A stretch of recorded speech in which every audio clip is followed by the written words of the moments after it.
We ain't got all day. You got to get ready for show. You got to get show ready. You got to get your show ears on and your show whiskers on and your show tail going. And you gotta wag it. Where you at?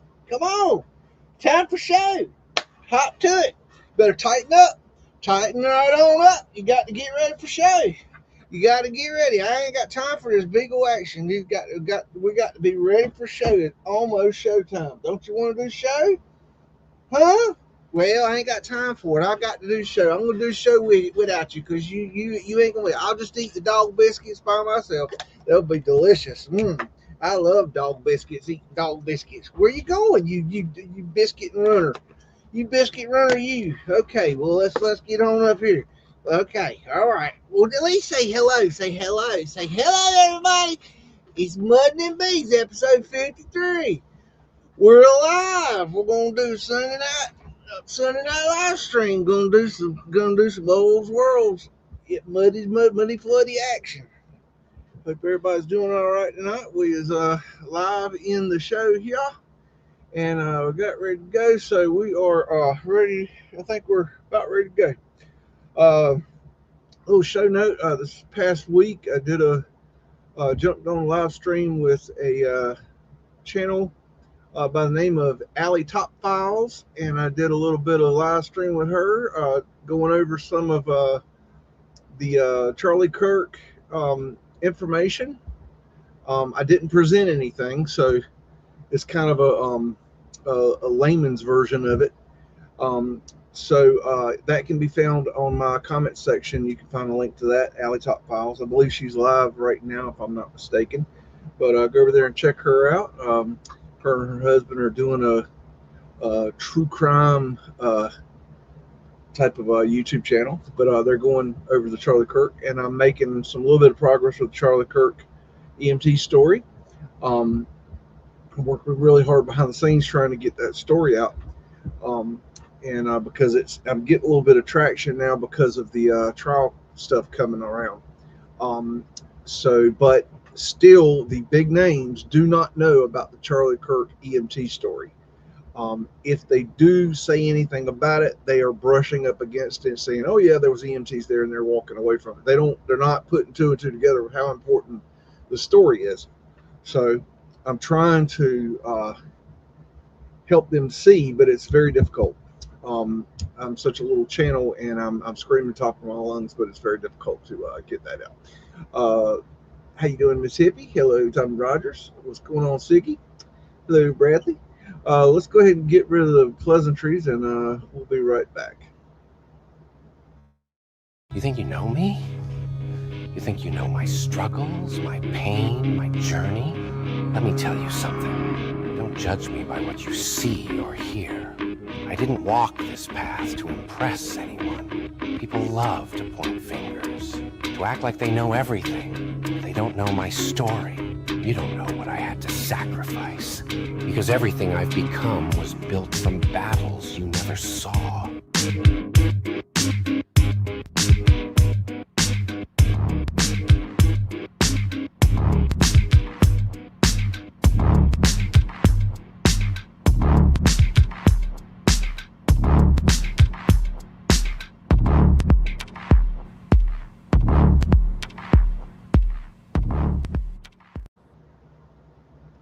Okay, we are back.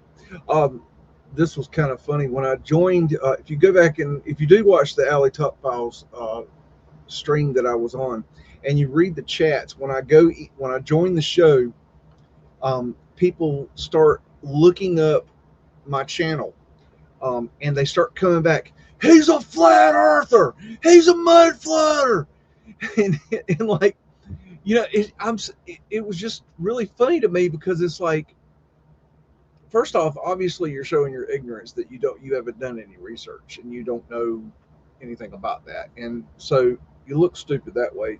Don't do that. Please don't do that. And it's not like I go into a live stream and I say, "It's a Christian. Get him. Oh my goodness. He believes in Jesus." I don't do that. Why do you do it? Because I'm a flat earther. What does that got to do with Charlie Kirk? And like, I haven't presented any information to the audience. So why would you degrade the information before you can hear it? Why don't you hear the information and then debunk it? Like, and then bring up, oh, he's a flat earther, he must be a crazy person. Don't look at that. Like, why try to debunk me before I've said anything? Don't do that. That makes you look so ignorant. Don't do that. That's really uncalled for. It doesn't bother me. It's like, it's just, it makes you look bad. Don't do that to yourself. Don't, I mean, you don't, just because another person believes something that you don't doesn't make them right or wrong. They may be right. They may know something you don't know, and you better be careful, like, what you say about people before you get to know them, or before you do the research, because you might find out that you're not cooking with gas.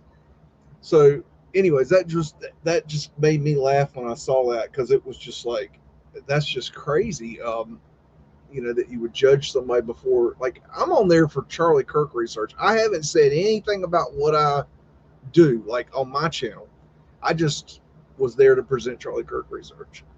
So let's, try not to judge other people before we can see their fruits. I would think that'd be a better way to start. Anyways, moving on. That was just kind of a funny thing to me. Let me share these screens, and we've got the final hump cut um, Pittsburgh hump cut Sanborn fire maps from 1905 done for volume 1, which is volume 1 is this colored area here. But you notice that there's other volumes, volume 6, volume 3, volume 2. There's a volume 4 and 5 somewhere. I'm not. Oh, here, this will show you right here. 4 and 5's over here. Anyways, right now I'm not planning on doing those, although it would be interesting. It's just, I've got other fish to fry. So for now, this is gonna be end of the Pittsburgh hump cut fire maps that I'm gonna do. And to review, this is how we started. This is the hump cut area, and everything that is in the maps that I'm going to show you, everything that is in green, this color green here, will be what is demolished. Another thing of note is brick buildings are this red color, stone buildings are this red color, or this bronzish color, and yellow buildings are frame buildings. There's other keys here that could be used, but for the most part, that's what we got. So let's get into it. This is map 15. Oh, let me show you where I'm at, so you got a bearing. I'm right here, 15, 16, 17, 18, 47, 48, 45, 44, and 46. So this white outlined area here is what we're going to be working at. This is map 15, and this is what was there in 1905. And so they had a lot of buildings, and this is the Allegheny River here. And this is what's left, which would be a big old goose egg. And we got map 16, and got the railroad track here. Got some really big buildings. These are probably, I would guess, metal type buildings, maybe. Hard to say. That's a brick building. That's a wood frame building. And let's see what is left. Okay, so nothing. Got nothing left there. And this is map 17. And there's a lot of brick buildings. These are, they're pretty large buildings. You can see here, that's 25 feet from there to there. Okay, so that gives you an idea on, the kind of the scale that we're working with. There's also a scale right here. You can tell how big these buildings are. But all this red is red brick. It also tells how many stories. That's a 2-story building. Let's see if we can find. There's a 3-story building. There's a 4-story building. It'll also tell you if it has basements. Of course, we know there's probably more basements than they're telling us, but um, a lot of times they'll tell you if it has a basement. Let's see if I can find one, but I'm not seeing one right off. There's a 4-story building. Maybe I'll find one. I was hoping I could show you a basement, but I'm not seeing one. Okay. Um, so I'm just trying to give you kind of an idea. There's a big old school, public school. These are, they're not small buildings. Is the point? So let's see what's left. Okay, so we got these few right here. There's 4 there. Got this big one here. Got this one over here. That's a biggie. Got that public school left. And got some down here. Got that in there. And that's what we got left there. So we got map 18. And let's see what we got here. 3-story buildings there. 3 stories. So it's a lot of brick. Is kind of my point. This is a very heavy, kind of manufacturing area, but there's still a lot of buildings. Um, a lot of buildings. Another thing I've noticed is they'll have these wood frame buildings, and they'll have this is something I saw a lot. Now they're not marked on the maps, but they're there. Is that they'll have brick ground floors or brick basements, things like that, brick foundations. So that's kind of interesting that didn't make it onto the maps, but and that's what's left. So we got that in there, that in there, and those there, that in there, that in there, that in there, that in there, that one. Okay, so that's what we got left on that one. We got map 44.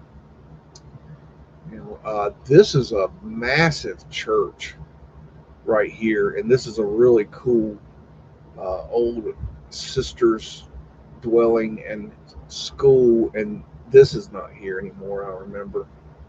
Um, and that's what's left, but this big old church is still there. This building's been abandoned for a long time, but it's still there.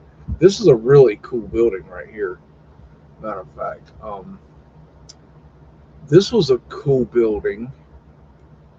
Um,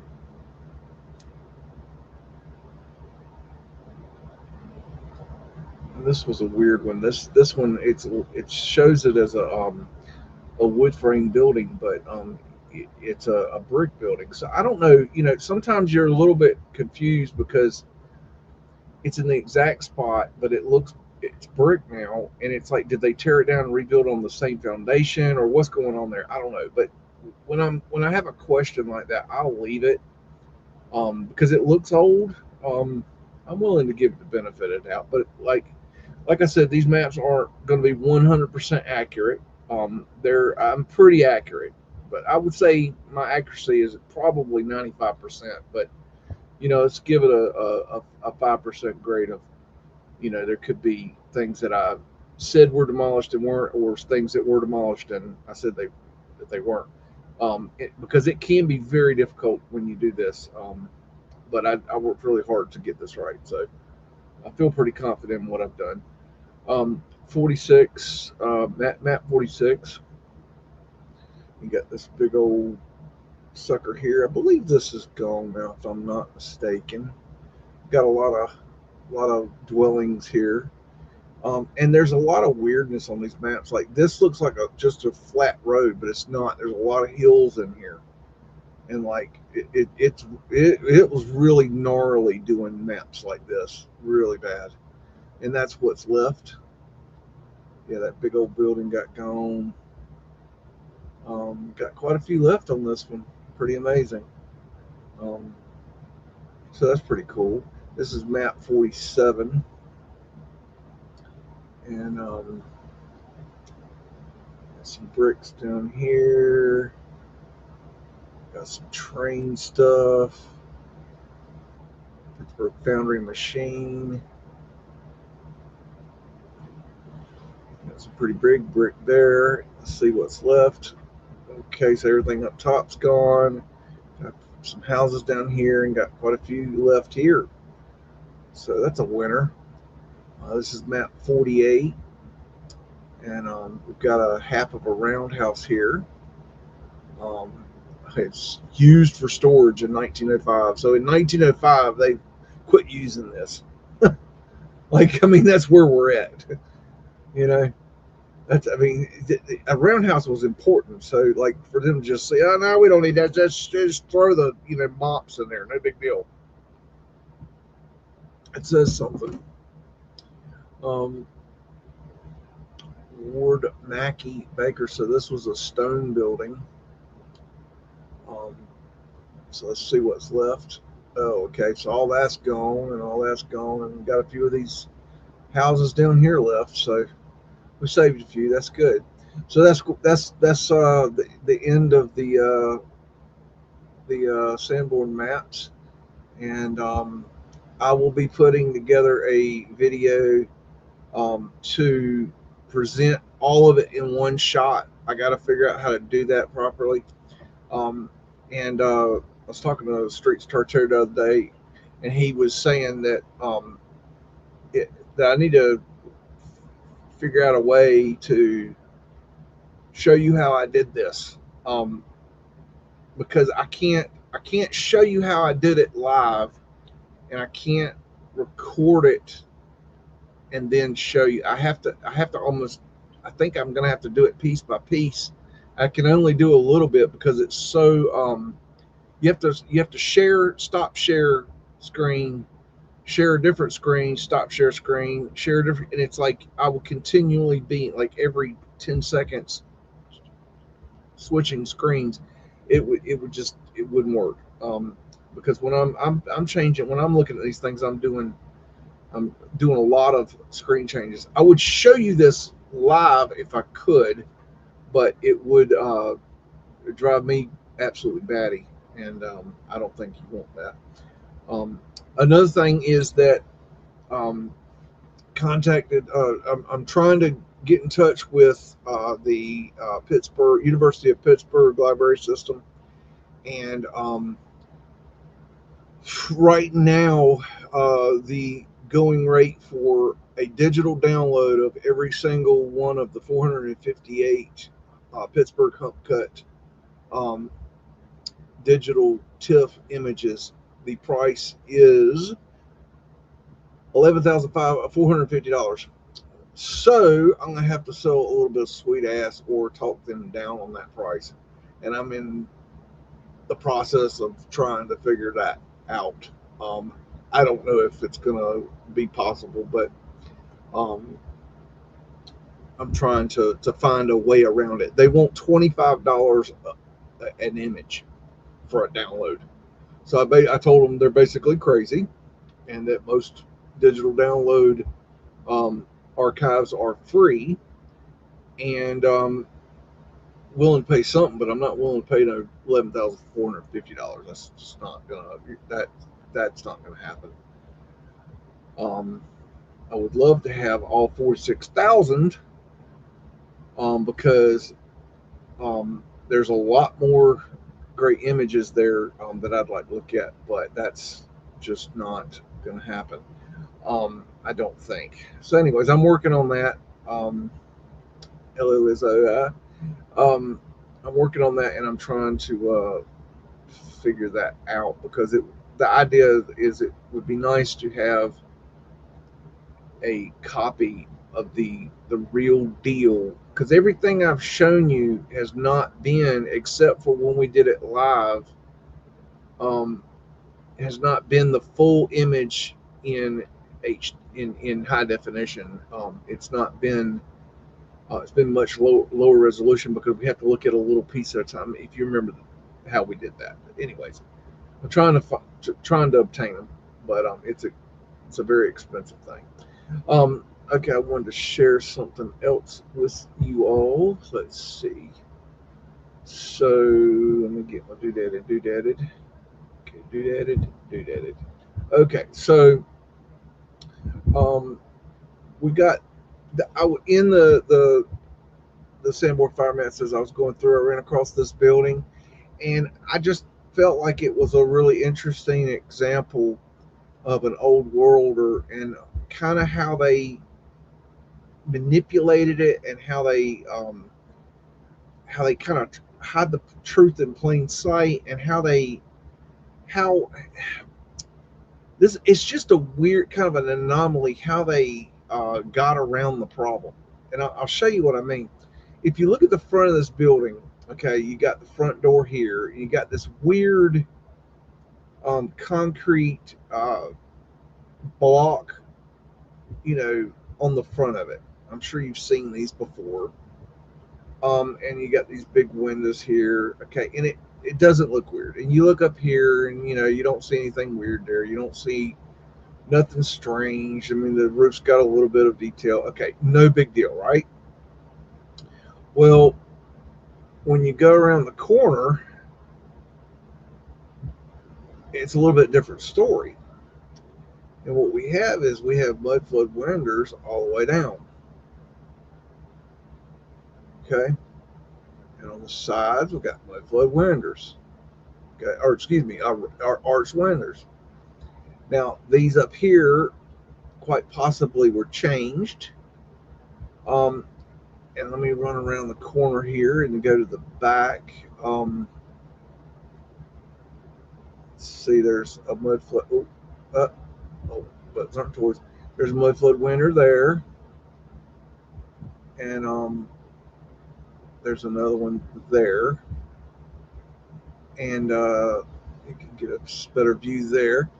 And of course, we've got more arches here. Okay, and more arches up here. So that's see how you have arches on that third level or second level, excuse me. Or I don't know how you determine that, but you got arch windows. That's why I think there's arch windows originally. And then over here on the back side, you've got the same, or other side, you got the arched windows. Now let me go back over here. Oh, buttons aren't toys. Where am I? Oh, Lord.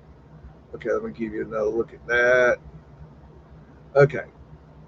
And then I go over here, and we can look down this side.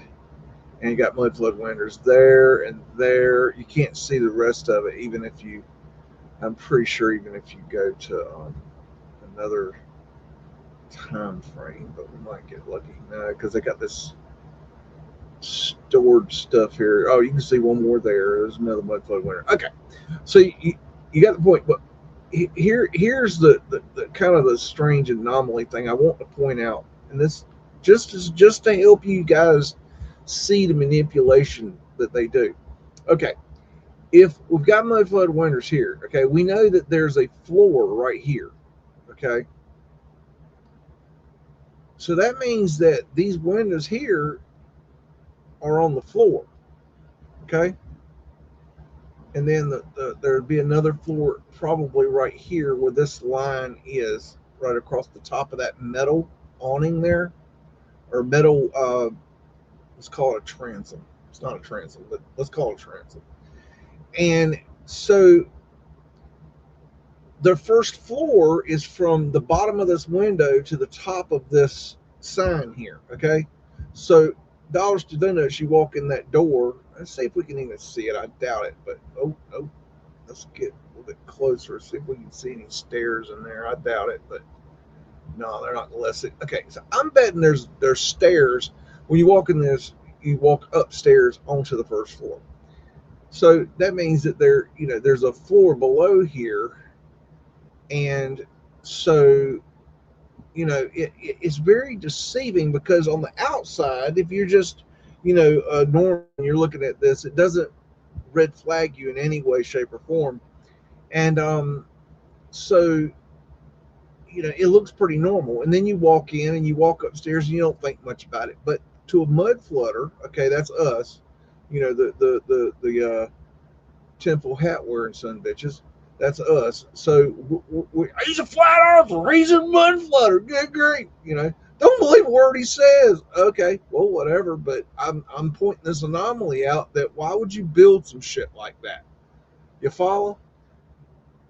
I mean, does that make any damn sense? Okay, so anyways, there's that. Let me share one more little doody dad thing with you, and let me get some doodad.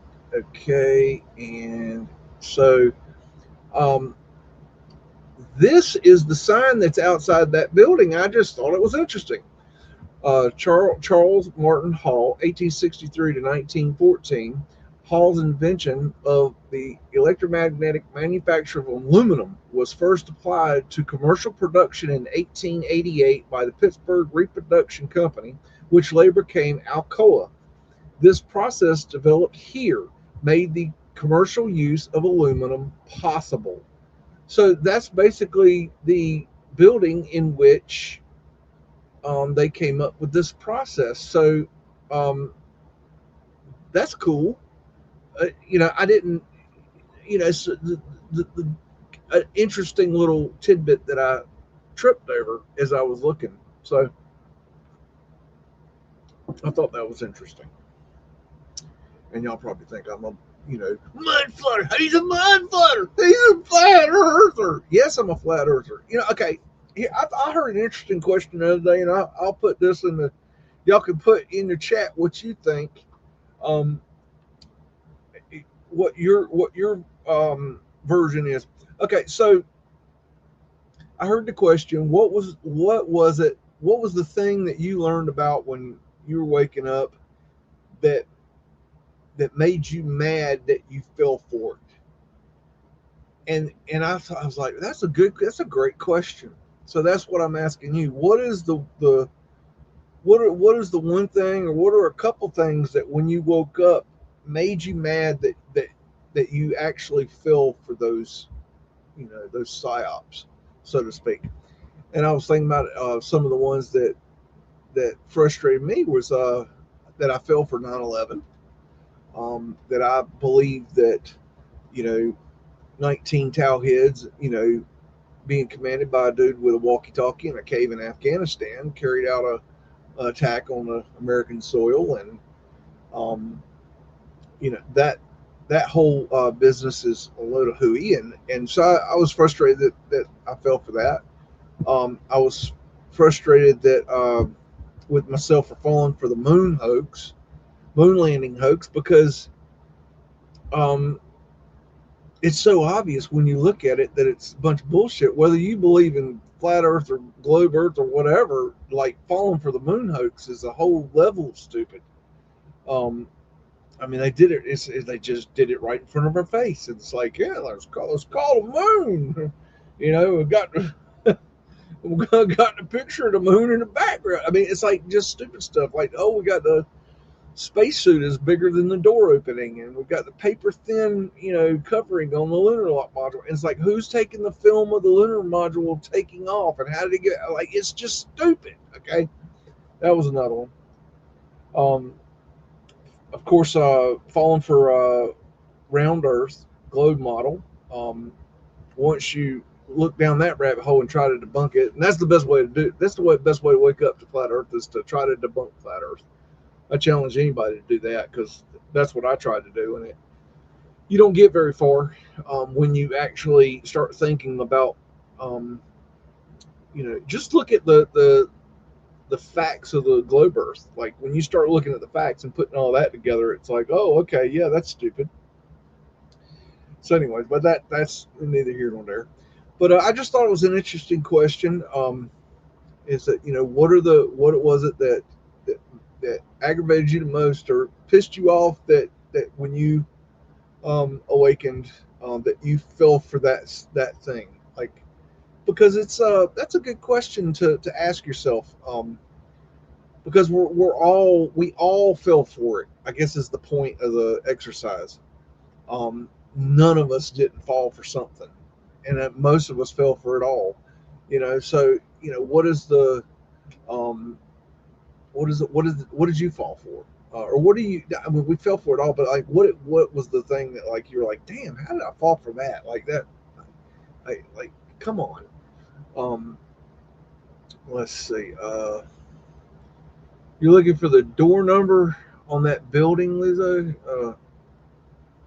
On the building I just showed. Um,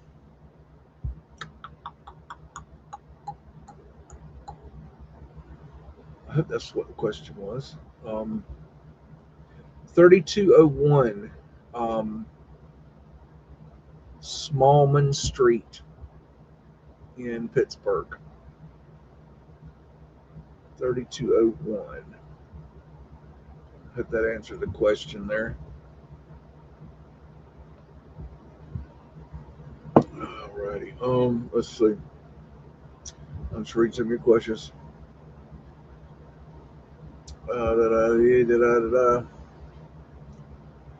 Okay. Alrighty. So, what I'm gonna do tonight? I've had a long, hot week, so um, it was all I could do to get that Pittsburgh map done, so we can move on from that. I need to get that off my plate, and I've had a busy weekend. So we're gonna go and look at some more of the um, uh, Pittsburgh city photographer images from the Hill District and continue looking into those. And that's what we're going to do tonight. So kick back and we're going to go looking at some pictures and see what we can find. And hopefully it will be, there we go. That should be right. Let me make sure my doodad is right. Okay, got to have my doodad. Okay, so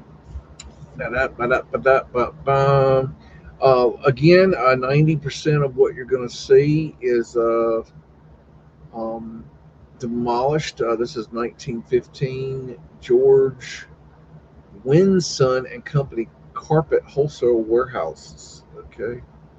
Oh wow. Oh wow. Look, they got some pavement light. Looks like right there.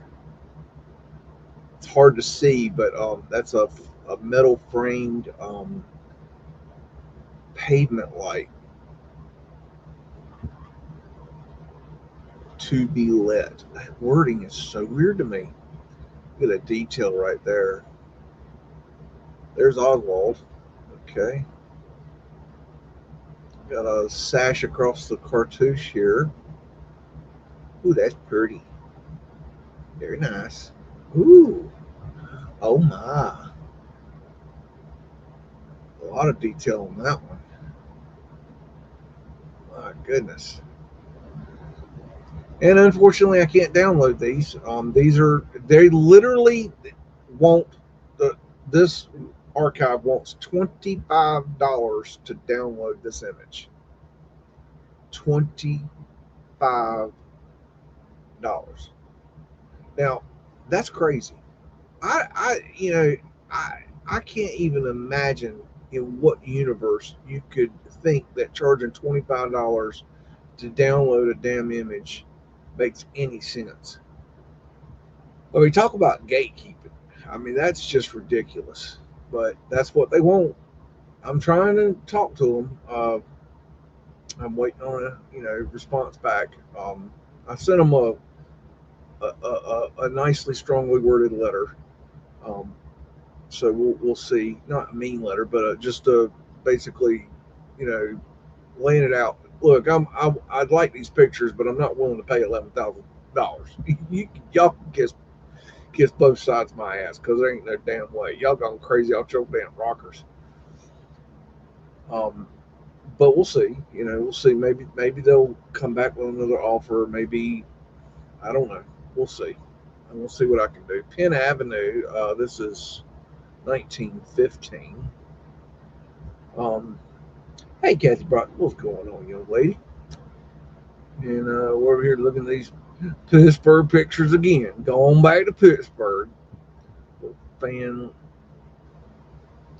Oh man, I got a excellent video. I gotta show you some of these things I collect. I found a neat video talking about the wind catcher systems in these old buildings.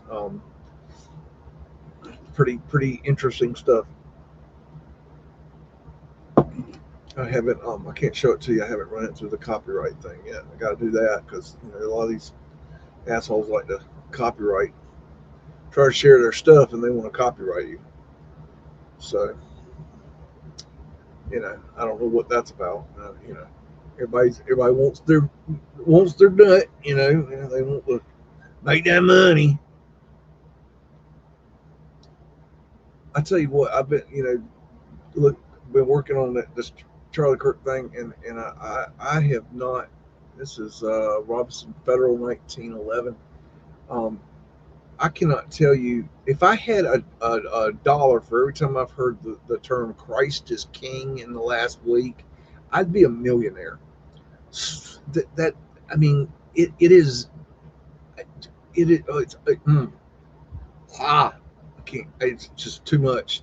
Like, oh my God, once is enough. But I mean, it's like every single comment. It's just a trunking tower. I mean, I don't know. I don't go around saying, the creator is pantheism. I mean, like I don't come in. I'm a pantheist. Just so you know, I'm a pantheist. Pantheism. I'm that's what I am. So that's my spiritual beliefs. So I'm not a Christian. I was a Christian up until I was 18, and then I went on a spiritual journey and came back, and I had studied all the major religions around the world, all of them, and so I then found what I actually believed, and so, and it's not a religion, just so you know, it ain't no religion, and it's just the belief that all is God. That's it. Simple as that. In a nutshell. Like, there's just no other way to. It's just it's simple. No, this is Penn Avenue, 1915. So that's my spiritual beliefs. If you're wondering, but I'm not going to go. I don't push my spiritual beliefs on people. Sometimes I talk about my spiritual beliefs. I go into more detail, and those of you who've been watching this channel for long enough, that every now and then I'll get digged in, but I don't push my beliefs on no one. You believe whatever the hell you want to believe. I just don't want to hear I don't want you to push it on your beliefs on me. I've been there. I don't want to do that no more. I don't want to. I'm not there anymore, and I'm not going back to that point. It's just I'm past that point in my spiritual development. Period. It's once you get to this place, you don't go back. You don't need to go back. It's just not needed. You get there, you'll understand what I'm saying. Until you get there, you won't know what I'm saying. So it's that. Man, look at that. Just amazing detail. All these antennas. Got Fred walking right there. Fred walking. Fred's the horse that built America, in case you were unaware and uninformed. You know now. Got cobblestone brick road. Let's see if it's melted. Yeah, I don't know. Is that melted? Anyone? Melted road? No, I don't know. Who knows? I don't think it is.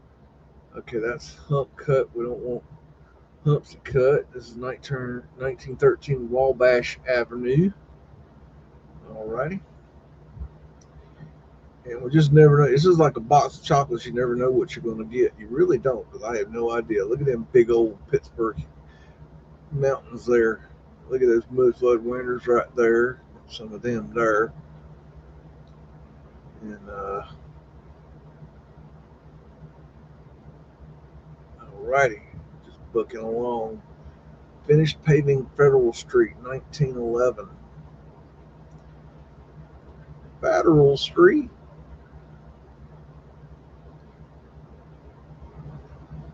Do. Is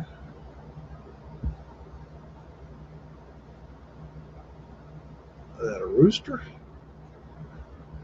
Got other antennas back there. Trolleys. There's Pinch Cap Boss Man. Buttercap Man.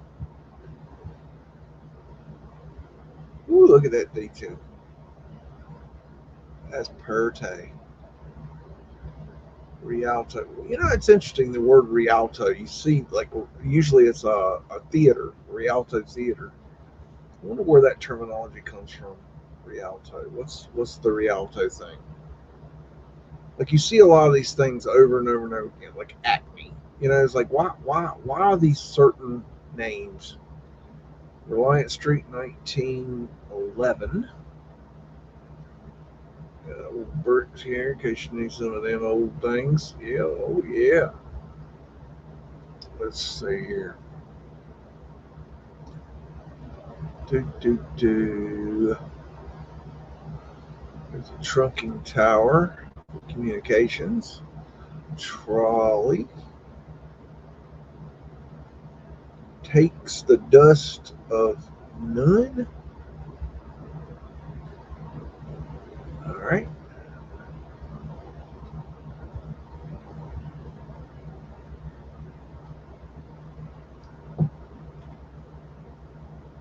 Alrighty. Yeehaw.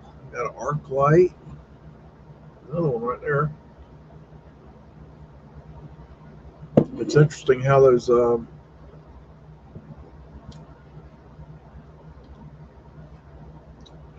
that's really kind of an interesting shot if you think about it. Like, what's really going on there? Are they redoing the road, or I don't know. That's an interesting one. Put in the chat what you think's going on there.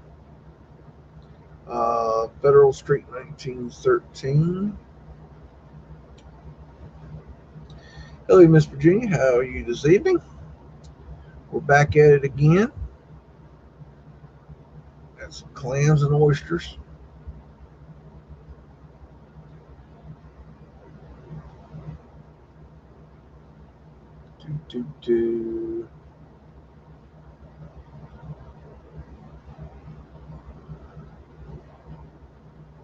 Wow, look at all the smog in that picture, like back there. That's crazy. You can't even see what's in the background. It's so smoggy. I don't know how people lived like this. They say Pittsburgh was bad back then, like just terrible place. They say night was day and day was night. And the reason they say that is the smog was so bad during the day that the sun couldn't get through it, and the at night uh, um, the smoldering I don't remember if it was coal or slag or something. There was something that was like off, like from making the steel that would, as it was cooling down, it would glow, and there was so much of it that it would the the light from it would go up and hit the clouds, the smog, and then bounce back down, so it was really bright. So like they say that night was day and day was night. I can't even imagine it. Exchange Alley, 1915. Can't even imagine. Will Price Men's Fine Furniture. Exclusive styles. Look at that glasswork right there. That's pretty. Ooh, look at that. I need one of those. Fleur de lis. Ooh, pretty. I like it. Will Price. Wow. That is a cool font. That is really neat. I like that. Man. I wonder what font that is. I need that font. Ooh, look at that. Oh my. Oh my, oh my.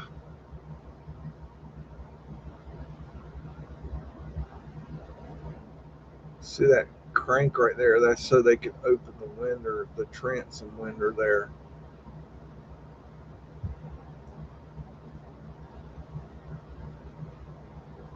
Spiral staircase. Oh no, that's not spiral. Oh. No, it's not a spiral. Look like a spiral. I don't know, maybe it is. I'm not sure. Okay, I don't know what I'm talking about. Ignore me. A trap door right there, coal chute right there. Another that could be pavement light right there. Hard to tell. Hard to tell. I do not know. Hotel Anderson, 1915. Do you think Kathy? Let's see. You think Kathy thinks she's repaving the road? Yeah, I think that's what. I think you're right about that. Um, just a weird looking picture, ain't it? Got a barber shop. Go get your hair cut. Hats cleaned and pressed. While you wait. Danger, run slow. That's for the trolleys. Reliable upholstery.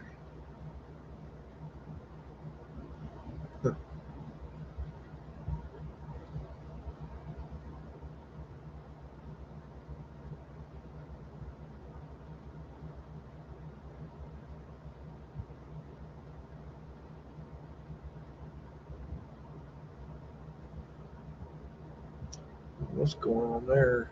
It's like the negative has been shipped off or something. Some ghost people here.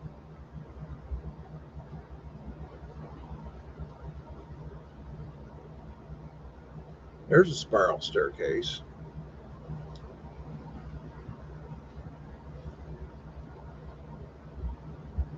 I don't know. It doesn't look purposeful, but then maybe it is. Maybe they were starting a vanilla sky and stopped. I don't know. It's hard to say. Hard to say. Looks different than usual for a vanilla sky. I don't know.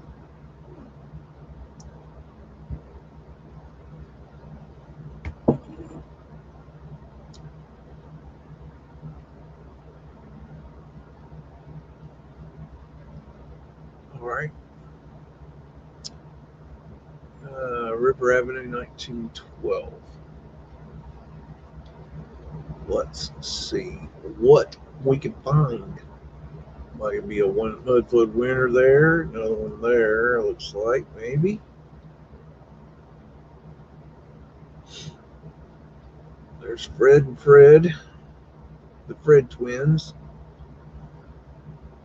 Moving bricks, I'm sure. Got to have bricks. Somebody got to move all the bricks in. The Mudflood winner there. Coal. That's a coal door right there. So they could basically open that door. They would pull up here with a coal cart and then shovel it into that hole down in the basement, and they would store the coal down there.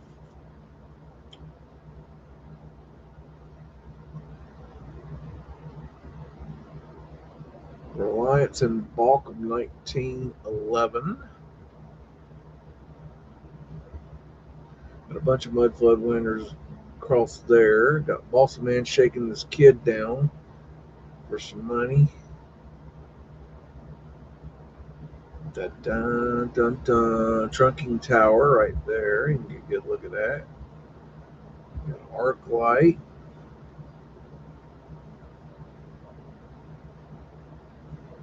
It's interesting how they moved stuff back then.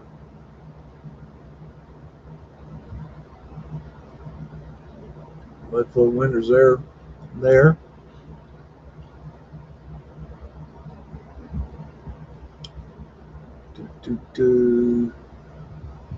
Buffalo Wild Wings. I wonder if that's what that says. Buffalo. It could say Buffalo Wild Wings. I don't know. That's really funny. There's a yeah, I think that's a Mudflood drop-in right there. So it looks like there's another one right there.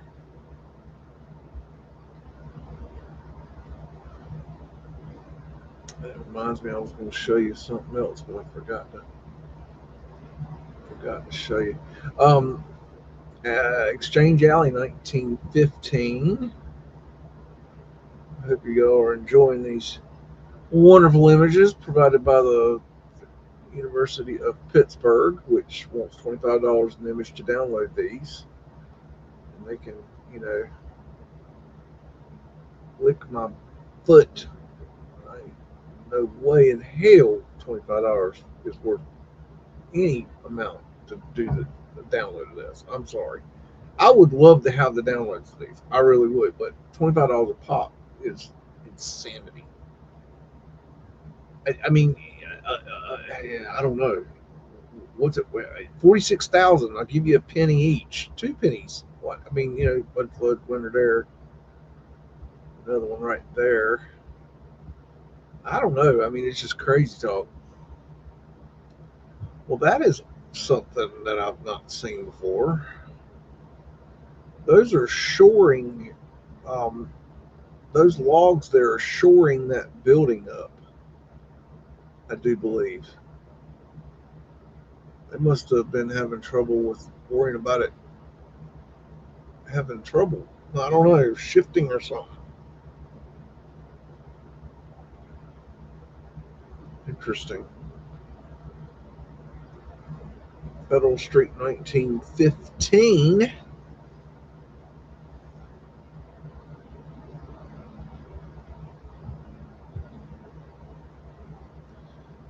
To be let. That wording is just weird to me. I don't know why. It just is. Always has been. Look at that curve. Like, why? Like, seriously? That curve's got to be a good 18 inches right there. That's 2 feet right there. That's a 2 foot curve. Now, how does that make any damn sense? Y'all can build this building right here, but you can't figure out how to get the ground to be right to where you don't have to step up 2 feet. You got to put in stairs to get up on your like what are y'all smoking? Puff puff pass. Puff puff pass. That's the rotation. Puff puff pass. You don't puff puff puff puff puff puff puff puff puff puff puff puff puff puff puffy puff puff and go back and get another hit. I mean, you got the puff puff pass because this is not puff puff pass. This is you smoked the whole bag. You took too much, too much. What are you talking about? I don't. I'm sorry. I don't know. Look, can we prove that there was a mud flood? No. But can we prove that there's something wrong with our fucking narrative? Excuse my French. Yes. I'm sorry. There's something not right with what is going on here. There's something off. Greek key, Phoenician wave, whatever you want to call it. Teach his own. I call that the Flower Life 4L. I just call it that. Don't ask me. It is what it is. I needed a name to call it, and that's why I call it that. I know it's not a Flower Life. It's the Vesica Pisces. I realize that. Deal with it. I don't know. Come on. Like, really, you can build that elaborate, that wonderful, beautiful a building, and then you can't figure out how to get the ground level right? Like, come on. I'm not buying it. Penn Avenue, 1915. 1915. Something is just not right in our world. There's pavement lights right there in a metal frame right there. And they got them in the stair right there. Pavement lights there.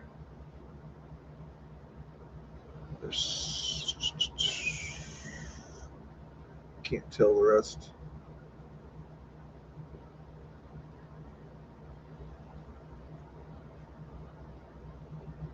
Hamburger.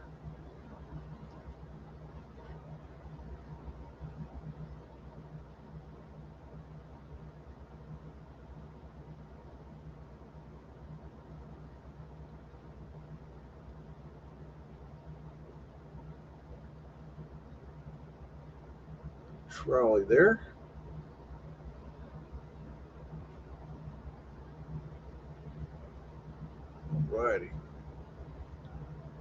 pictures tonight. Wiley Avenue, we've done hump cut. We don't want hump cut. No more hump cut. So you said I can't do hump cut. So he was going to throw me in the pond. I said, okay. All right, we're going to blast through these. These are all hump cut.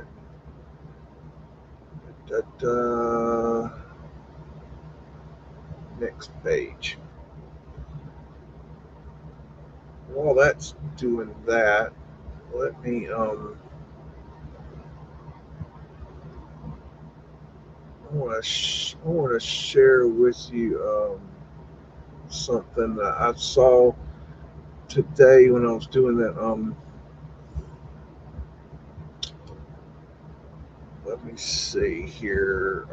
When I was doing the Sanborn fire maps, I just wanted to share with you. I just thought it was cool. Let me get it ready here.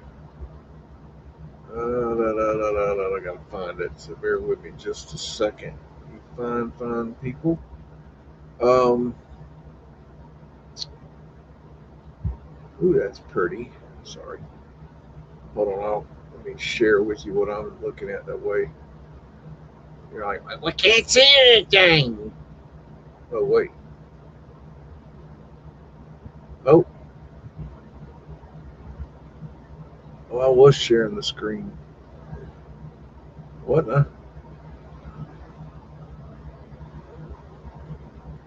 Is that okay? There it goes. Okay. So, this drives me nuts right here. Okay. So, I gotta find where the hell I was. Ah, here it is. Okay. So, I wanted to show you. Okay. This is that church where I was showing you earlier that is still there on the Sanborn fire maps. Beautiful sucker. Let's get down here. I'll give you a view. This is the priest house here. So this was on the map. So that's nice and pretty. And then you got this beautiful gem right here. Absolutely gorgeous.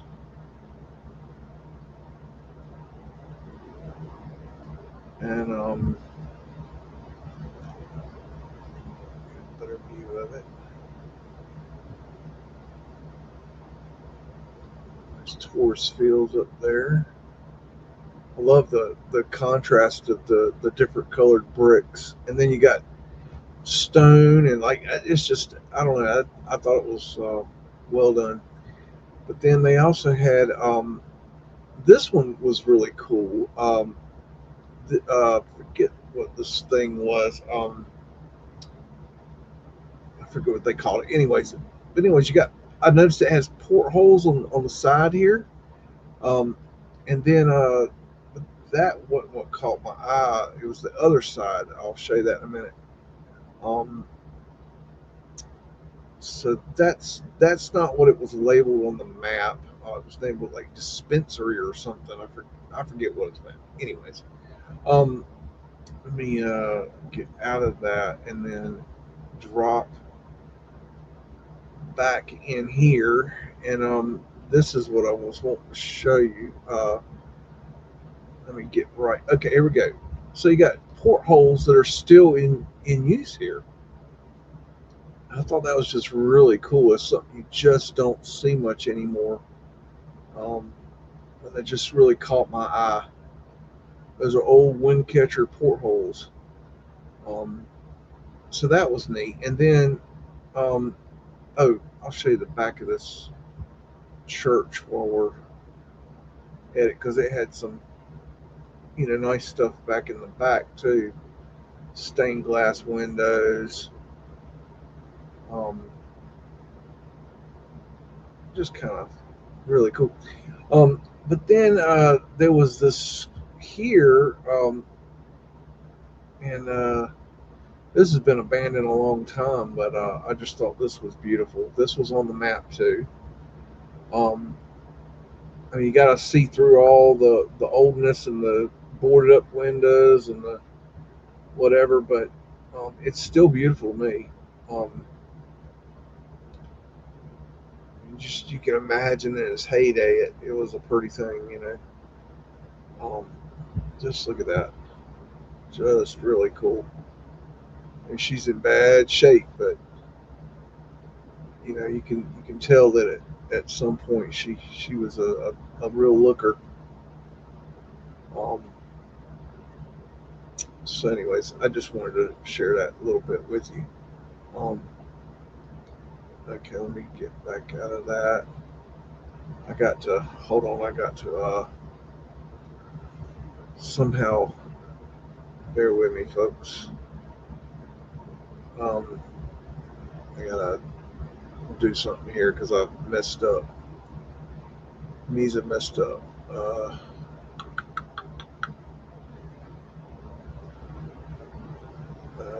Bear with me, folks.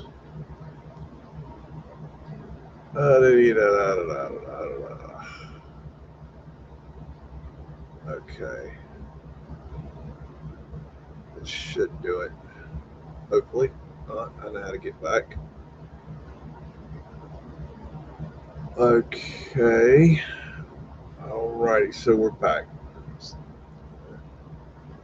Add to stage and okay. So I got it back. Get rid of that. It drives me nuts. Okay, so we're back to our thing. Okay, those are hump cut. We don't want those.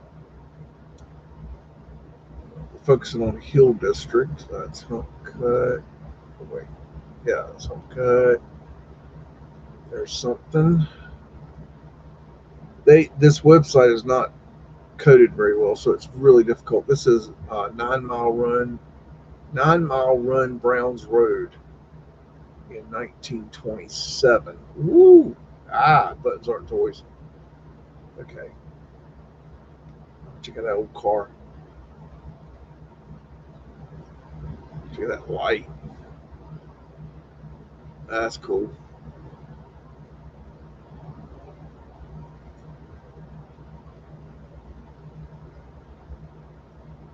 Some old houses.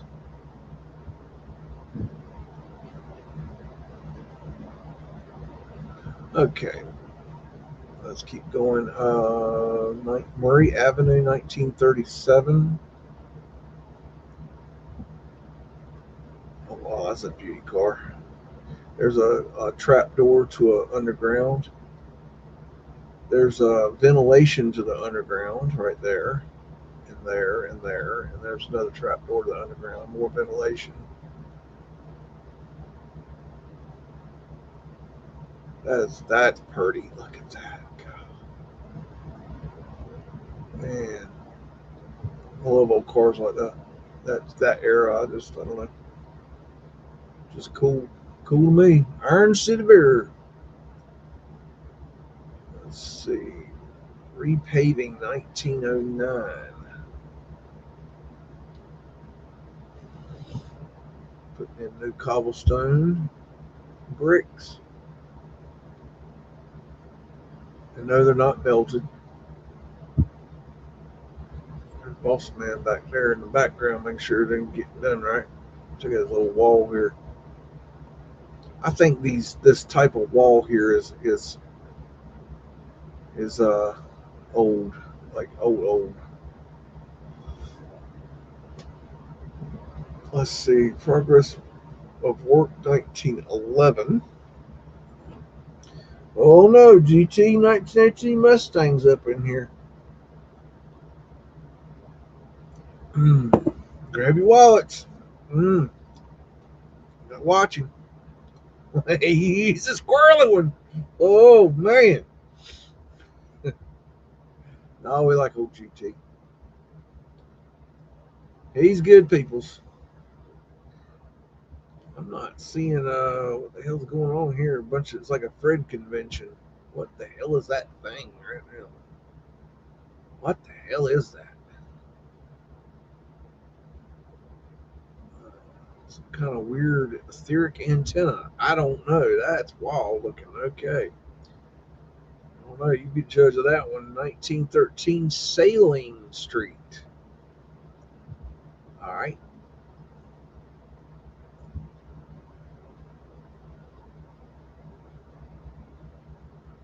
Check that light right there. What's going on there? That's not too good. Street improvement cost. That's interesting. 32nd Street, 1917.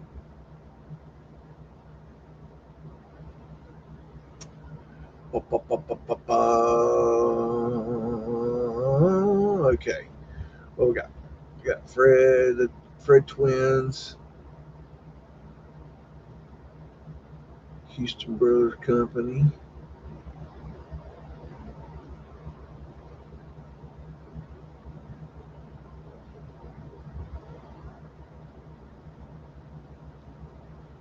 All right. Not too interesting there. Bird's Eye View, 1907. Is this a reservoir? I do believe. Maybe this is just a fancy swimming hole. Ah, look at that smog. Oh my gosh. Can you imagine living in that? Oh my gosh. How did they do that? I just don't know. There's some big ones right there.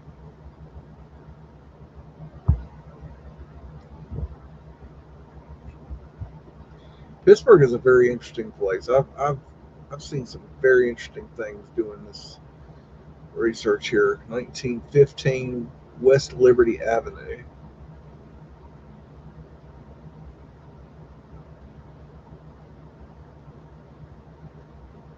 The size of those pavers. Danger! I thought you liked danger. There's the Fred Twins. Arc Light.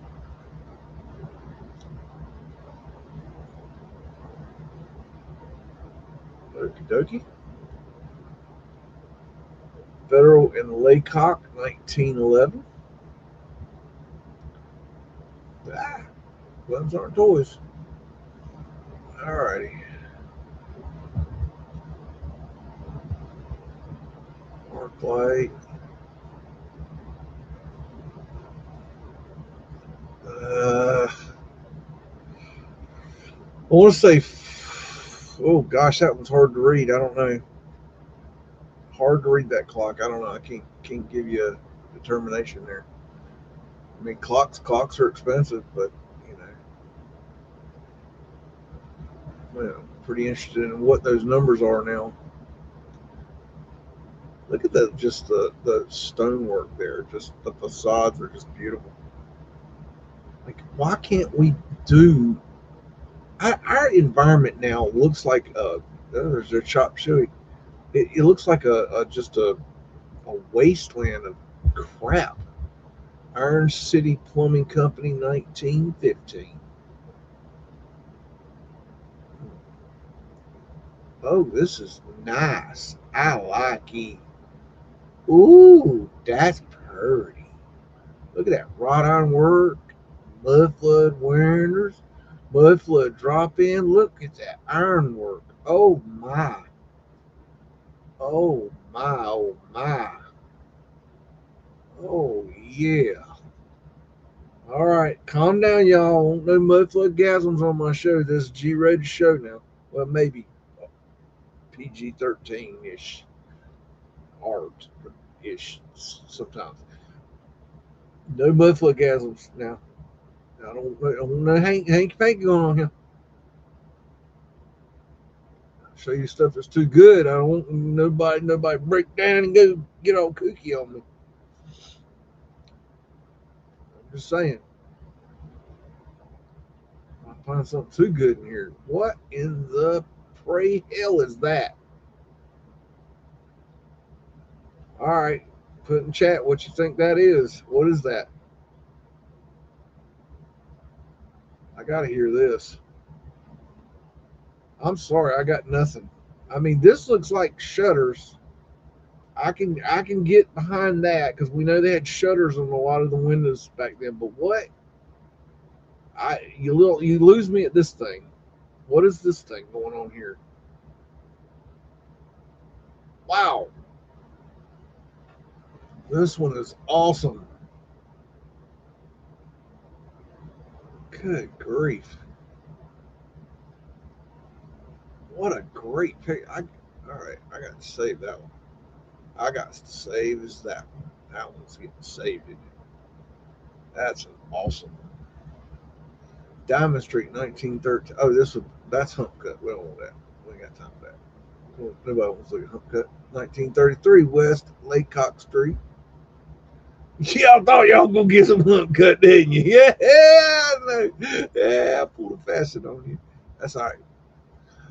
Got a Mudflood drop in there, a trap door there. Coca-Cola.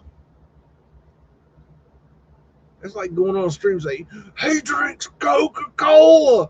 He's not a Pepsi man. I don't drink either, but I mean, like, you go on a stream and people start yelling somebody's a flat earther. It's like, well, okay, who gives a shit, you dumbass?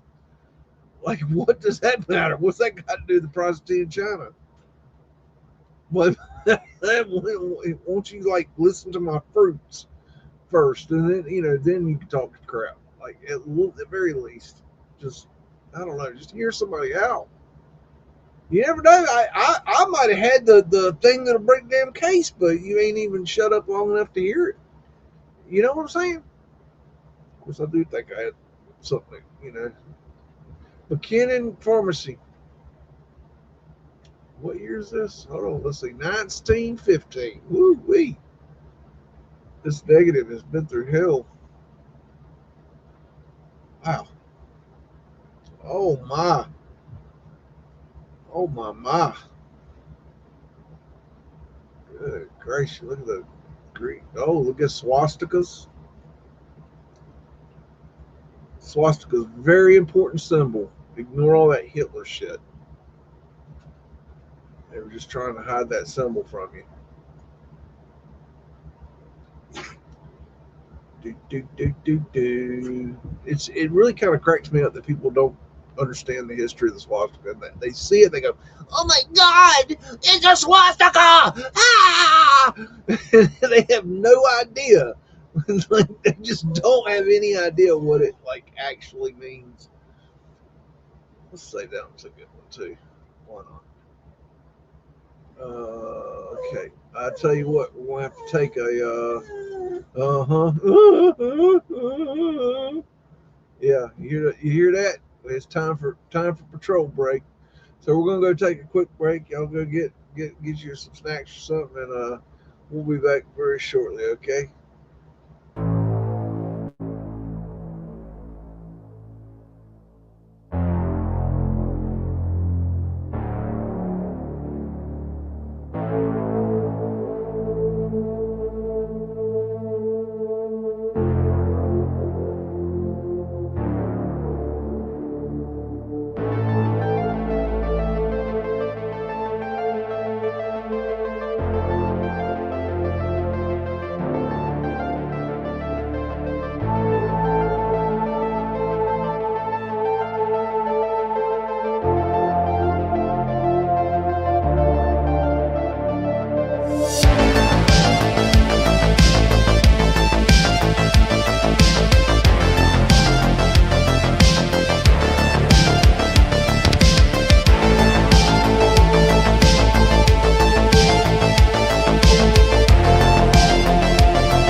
somebody want to take their sweet time patrolling. I'm not naming any names. Not naming any names. Gonna just put it out there. I think we all know who I'm talking about. I don't throw any dogs under the bus. I mean, people under the bus, but fellas under the bus. Just saying. Sometimes people are slow. Owen's over here waiting for the show, waiting on other people. So, we are back. Okay, so, okay, where were we? Where were we? Where were we, Beagle? Hold on, you want some biscuits so you take a big old cup and shut up? Yeah. Why are you looking at me like you a crazy person? Damn, go. Yeah, nut. Don't eat me. Damn. Crazy ass dog. Nut. You nut dog. Okay. All right. Where were we? Edges to stages. Okay. Okay. So that should get me rights in the places. Wait, I gotta be on the right page. Okay.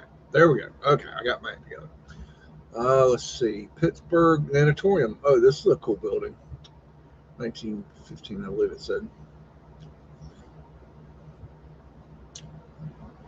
What's that right there? Huh. That's odd looking.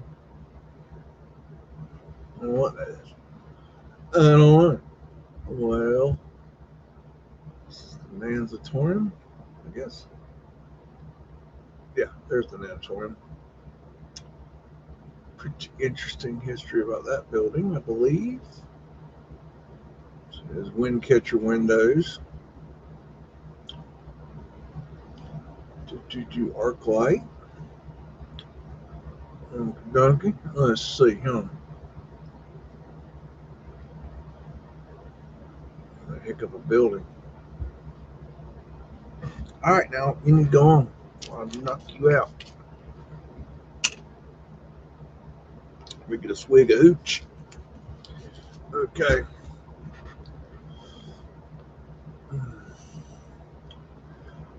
Pretty wild building there. Okay. Would you go on? Go play. Go find a toy and play with it. Laycock Street in 1933.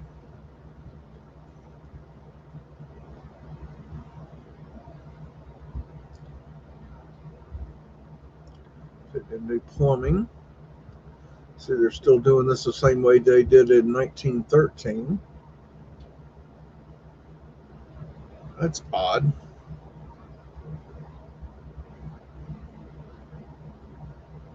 Look how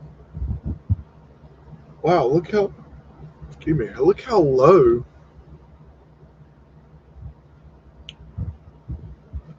that is, like that door and window and all that mess. Does that even look right? The building looks like it's straight up buried. Huh. I'll save that one. I might have to have to peek around and look for that one somewhere. See if we can find that somewhere. I'm not to pronounce this right. Duquin's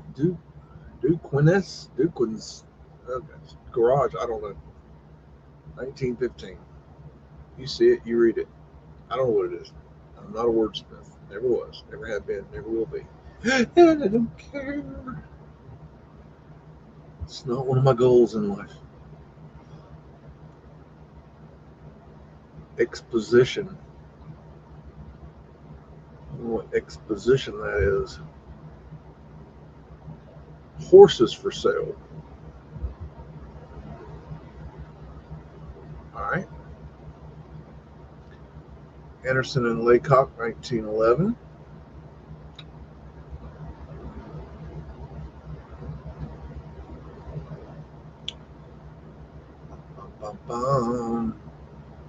Got a detail up there. There's some Freds for you, in case you need those. There's a couple more right there. Got a lady in uniform there. Arc light. So that's the Smoke and Chew.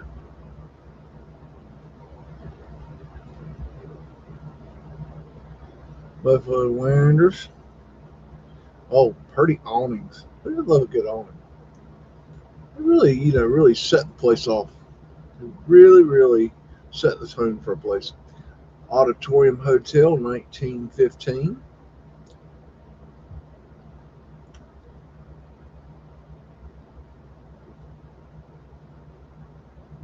Lots of little Mudflood windows are down there. There's a Mudflood drop-in right there. On that one.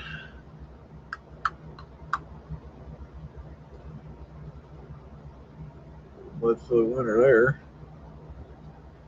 Getting bricked up already. Cincinnati beer. George Stone and Etta Pillard, Social Maids.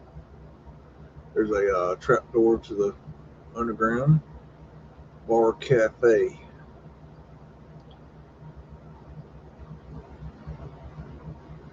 Auditorium Hotel. Alrighty. South Main Street, 1913. So this is in the Hump Cut era, but not the Hump Cut. You thought you were going to get some Hump Cut. I told you, see, he said he'd throw me in the pond if I showed any more Hump Cut. I don't want to go in the pond. And I believe him. You know how them FedEx drivers get now. Since they'll be playing around. You know how they are. I know. For sale. Little itty little buffalo winners down there. Look at this sidewalk. That's one of the best sidewalks I've ever seen in my life. Tell you what. Hey, Morgan, what's going on? Dom-a-doo-dom-bom. Alrighty. Federal and Reliance, 1911.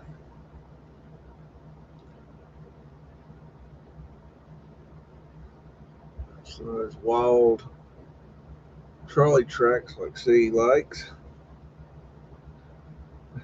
See, he goes nuts.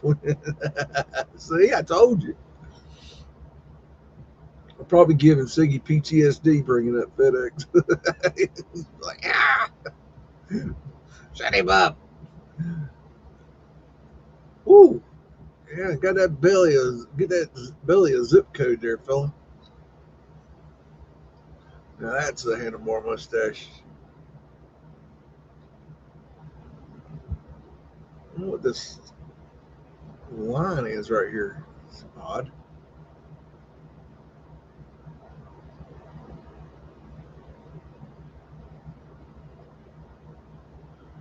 All right. West End construction, 1912. So it's Hump Cut era.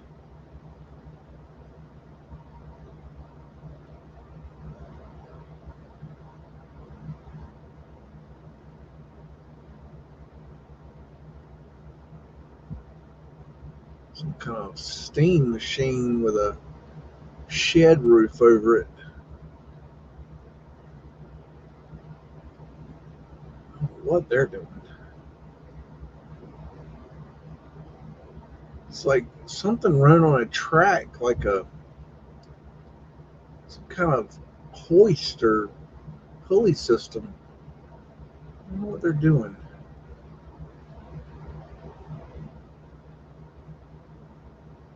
Very interesting. That's a weird picture.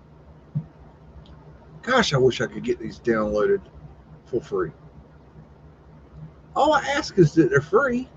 I mean, why is that to ask too much? Am I asking too much? I wonder how much they charge. That's a stupid question. I never thought about this. I wonder how much they charge students of the school. I need a student of the school to find out. You might a student of Pittsburgh University that can look into this for me while you ain't doing nothing. I'm gonna save that one too. I might have to gander at that one a little bit more. Downtown, 1915.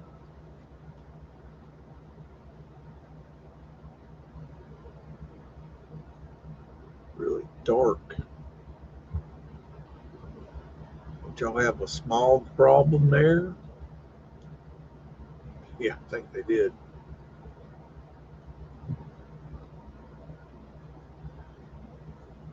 Too dark, I think. Copper Dam, not interested. Not interested. Fremont Place, 1923. That might be interesting. We'll give her a shot.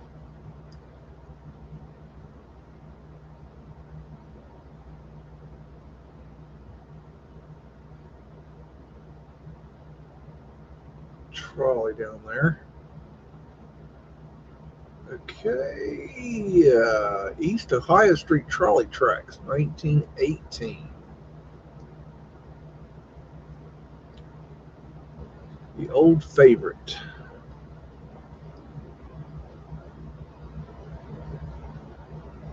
Mudflood winner there and there.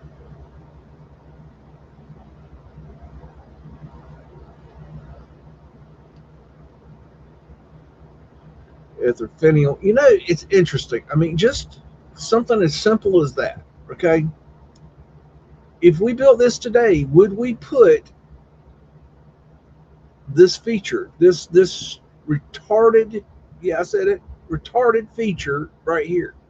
Because I think it is retarded. I think that is a retarded way to build. Like, you got to be one step away from ding fries are done in order to build like that. Why would you want to have to walk up these damn steps to get into your front door? It don't make no sense. It looks. Imagine. Okay, how do I do this? Look. Okay. Okay. Vote 1 for that looks better. Okay, we're going to build a building like this with steps going up to the first floor and Mudflood windows and basement half showing, right? What looks better, that or that? What looks like it's got more intelligent design behind it? One in chat for Mudflood winners, 2 in chat for no Mudflood winners.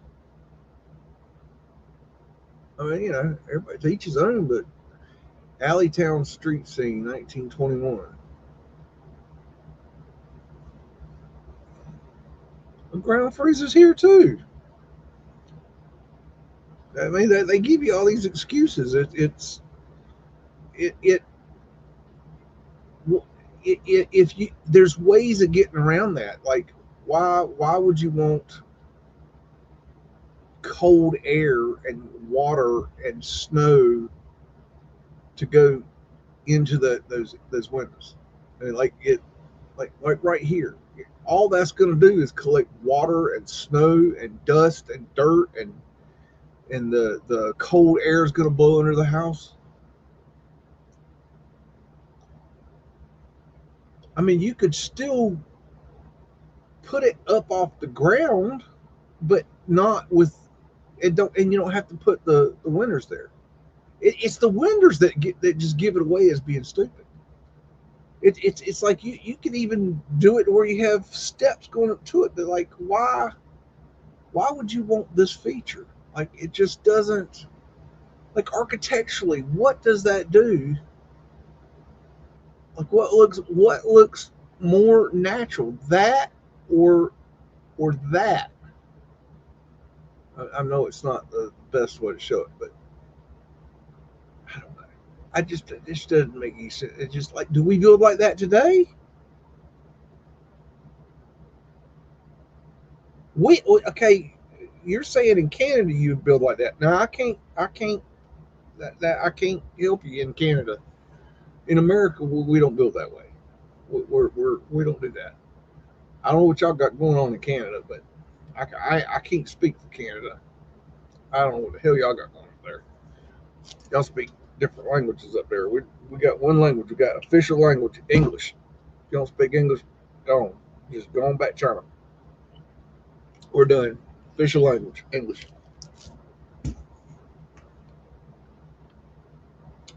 Use that temperature. I don't. You use the temperature of the ground, the frozen ground. Like, why do you need the windows? What is the? It doesn't make sense. I mean, you can how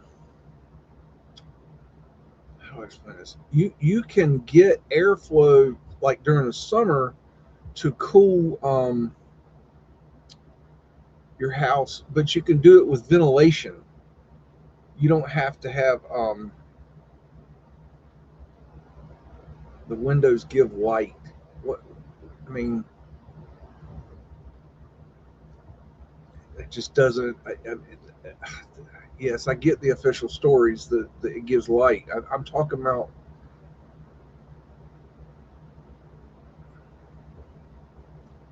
Where's my? Hold on a second. Hold on a second. Hold on. Hold on. Hold on. Hold on. Let me. Hold on a second.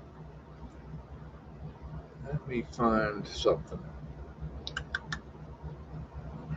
Let's see. Where do I have that? Bear with me, folks. That.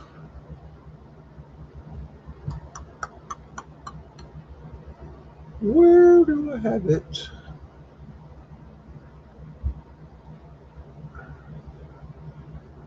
No. Oh, I think it's under Montana. I got to remember my own filing system here. Butte. But that's, yeah. Okay. So, let me. Just an example. Let me add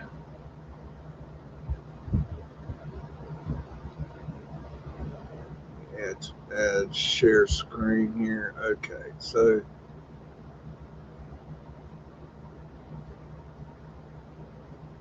okay. So, this is okay. Oh no, don't hide that strip. Okay. So this is Butte, Montana, and a little while ago they did a renovation of the streets. They were having problems with the pavement lights and stuff failing, so they started digging this out. And when they started digging it out, they found windows and doors underground that they didn't even know were there, still intact. You know, glass still in the windows, and you know what that just doesn't make any sense. I mean, why would you build like that? I just don't have any logical explanation for that. There's just, you're in a time when this stuff was built before electricity, so everything was, you know, gas at best, or candle at worst, or torch even. I mean, you're dealing with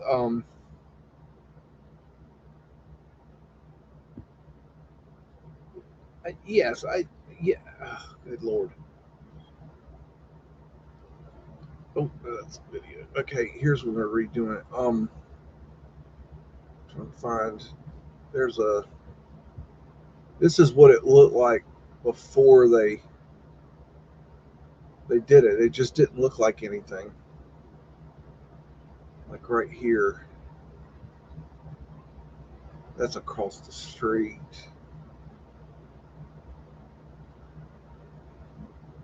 There's some article about it.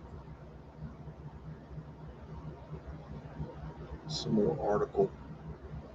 I think in general, I don't think we're. Is it not? Wait, was that not showing? Was that not showing?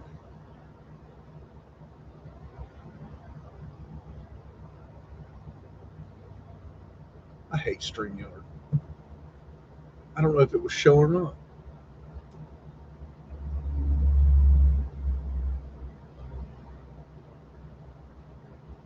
know if it was showing or not. I can't even tell.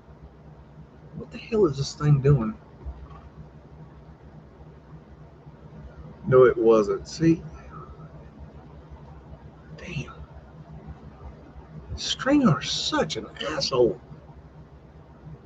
Like, it'll tell you it's doing something and then it won't do it. It's so frustrating. It's got to be showing now.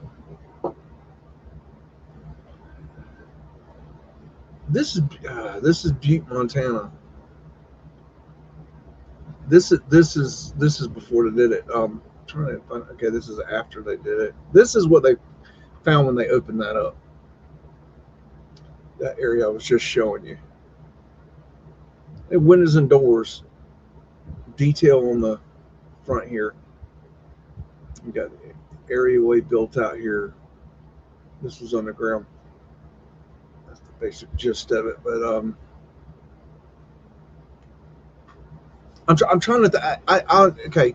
I think this is a difference of opinion. I honestly cannot tell you a logical explanation of why you would go underground and put rooms underground in a wet, damp environment with no light. Because even the light you get from those windows is not nearly enough. These buildings are 70, 80 feet long. Maybe they're different. I'm speaking of an American. I don't know what y'all got in Canada. Show me a building. Give me an address to a building. Let me go look at it. When you got buildings that are 60, 70, 80 feet deep, and you got a couple windows on one side, and you're talking about we're getting light down there. I'm sorry, you're not getting light down there. You're not getting enough light down there to make that a viable spot. And then you got the thing of, you'll see these early photographs and they've already got the windows blocked up. They're already covered over or they're buried. Like, why would you even put these in there? Because it made so much sense, and then brick them up or cover over them. Or why would you uncover them and build an areaway and then put pavement light over that to get light down there? And then nobody uses the basements anymore. Like, it's like, if we need them so badly, why did we not? If they were so important, why would we not still be using them? Because real estate is real estate. If these buildings are if these spaces in these basements are so important, why do we not still use them? Another thing is, you got these sub basements and sub basements. You got basements under basements under basements. And like, how are you, like, I just, there's no logic that I can explain. Maybe it's different in Canada. I'm not Canadian. I've never been to Canada. I don't know what y'all got going there. Y'all might have some sort of thing that's different. You have to have, for a foundation, you have to get down to a solid foundation. Sometimes you have to put pylons. Sometimes you have to dig down and build a stone foundation up, not a brick. You don't want to, brick does not do well as a foundation. Not that you absolutely cannot use it. It doesn't work well. The mortar and the brick, it just doesn't. You'd have to look into masonry for that. But it doesn't work well as a foundation. It's just the logic behind it. And then you got the water that goes right. They didn't have caulk back then. They didn't caulk the windows. They didn't have caulk. Okay, so every time it rained, the water would just go right into the windows. There was no way to stop it. And even if you did have caulk, I'm sorry, caulk fails. There's no perfect caulk. I mean, you can buy really, really, really, really expensive caulk that will seal, like aquarium tanks and things like that. But I cannot logically understand why you would want to live in a basement that is damp, dark.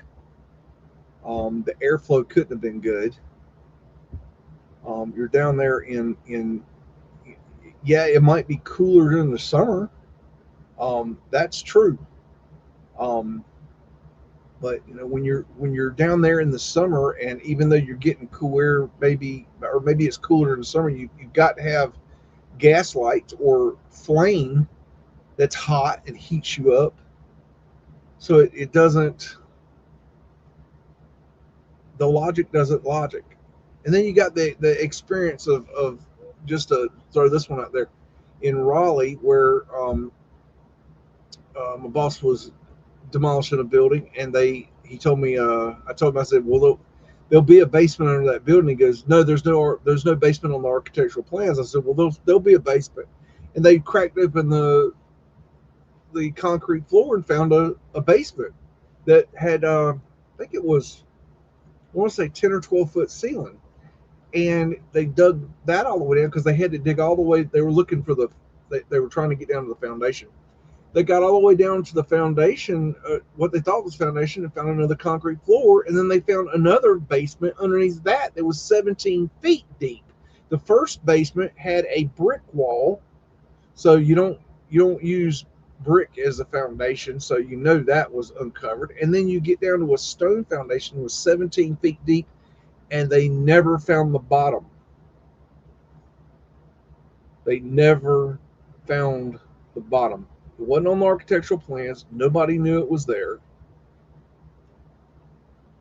Make that make sense. I'd love somebody to make that make sense to me. And they found 2,000, not joking, 2,000, I've got one of them, 2,000 18-inch round, 2-inch thick grinding stones with lead centers. I've got one sitting out in my yard. I tried to get him to save those, and they took them to the dump. They found those in the basement. Absolutely no logical reason to have this basement there. Like it, I mean, I think that, let's see, 17 plus 10 or 12. I mean, it was, let's say it was let's just for a number, let's give it at least 27 feet under grade, and they never hit the bottom. Matter of fact, they came in, and the problem was that they had to get to the bottom because they were going to build a big building on the spot. So they had to find the bottom, and they came in, and it had gotten to the point where they were like, okay, this is not on the bid. We're about to go above and beyond. So if we're going to keep digging, we need more money. And by contract, they deserve more money. And so the engineers came in, and they looked at it. And at first they were going to keep digging, and because that was the original plan. And then they decided to backtrack and decided to do these concrete pillars, and build a foundation out of these poured concrete pillar thingies, and they covered it over. They never got to the bottom of it.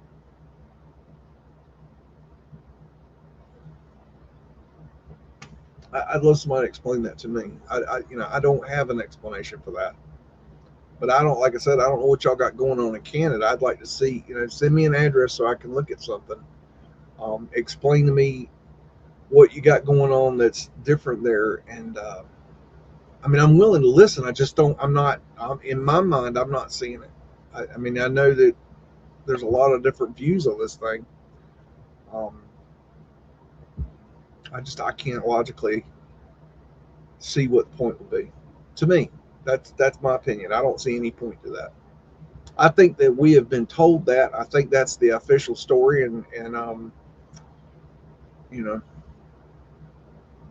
I question that. I just don't see it as being logical. Doesn't make sense to me. We don't do that now. We don't. Now, I don't know. Y'all might do that. And this is interesting to me. You were saying that you do that now. Well, show me something like that. Let me see something like that, because we don't do that now. We know better now. We don't do that now. You might see people. You'll see people dig out and put a like a window well in a old basement window that's kind of half buried, but or in a they've got a let's say a basement. They want to do the light thing down there, and they'll. But see, different. We got it different now. Now we've got ways of sealing the basements, and you can actually have a basement that's. They didn't have any of this shit back then. They didn't have those wall sealers or ways to keep the moisture out. They didn't have none of that. Um, I mean, even today, it can be difficult to keep that water out. But we did that back then. They didn't have anything like that. Now they have things they can coat on. You'll see them when they're doing new construction now. They'll coat the walls. No, I'm interested in the 4 feet down, Kimmy. Show me. Can you point me in a direction? Live in a brand new building and it has window wells and the basement is half in the ground. A brand new building. I'd like to see that. Is there any way that you can don't don't show me your building, but can you find um a comparable structure that you can send to me somehow so I can look at it and see what they're doing? Um, I'd like to see. And also, you got to understand, like I was just saying, now we can seal basements. We didn't have that technology back in 1900, okay, or earlier, or 1950 even. I don't even know when they came up with the ability to seal underground. I don't even know, but they didn't have it. It would just leak through. Um, they might have tried, I don't know, maybe tar and pitch or something. I don't know, but they that wouldn't have worked real well. And they might. I've also seen things where they try to copy the old school stuff, um, but it's a copy. It's really in how they construct it. Did they put hey Masaki, did they put are the bricks going underground? That's a telltale. I'd like to see if they did bricks. Like it just doesn't. I'm not following the logic behind that. It could be they're trying to copy the old style, but I guarantee you, if it's new construction, first off, it wouldn't pass code. Well, I don't know. Do y'all have codes in Canada? I can only go with what I know. Here in America, it wouldn't pass code. They wouldn't allow them to build like that. They would. You could put a basement underground, but you have to seal it. If you don't seal it properly, it doesn't pass code. So that's a no go. But that's here in America. I don't know if y'all maybe y'all don't have codes there in Canada, and you just build whatever you want to. I don't know. Let's see. I was in a 150-year-old homestead. There's payment a sump pump in the hold on. Yeah. That's what they use here in um, I've seen that many times. Sump pumps in the basement because any like a lot of times you'll have these just heavy rains and the walls start going into the basements and you have to have a sump pump down there or it will drown out your basement, which is not good. um, I'm more interested in this new thing you're talking about. Um, okay, so the basement in your building is sealed. Okay, so that's null and void for what we're talking about. That has nothing to do with that has I'm not trying to be rude. I'm just saying it has nothing to do with what I'm like showing here. These buildings didn't have any ceiling. There was no ceiling back then. They didn't have it. It wasn't invented. They didn't have a way to seal anything below grade. It wasn't a possibility. They didn't have caulk. They didn't have sealer. They didn't have none of that. It was just bare. If it was either one or two things. If it was brick and mortar, you know, that's not a good foundation. And if it was stone and mortar. And so that would have been, the it's porous so that the water can transfer through that material. It's worse on brick than it is on stone. Um, the stone does a lot better. There's a lot more to that, but basically what I'm saying is, if you've got any kind of building that has a basement and it's sealed, it's null and void for this conversation. It has no point in this conversation at all. It just doesn't. We're talking about pre-1943. Let's just call it that. You could probably even go further on up. Yeah, Florida doesn't have basements because the water table is so close to the surface, and we don't want Siggy to drown. Now Siggy might fall into a sinkhole. That'd be terrible, terrible thing. I don't know. I hope that helped. But if you could send me, well, no, you don't need to send me anything.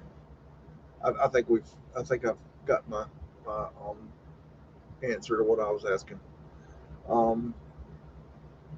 Today's building code, today's building materials are much different than yesterday's building materials.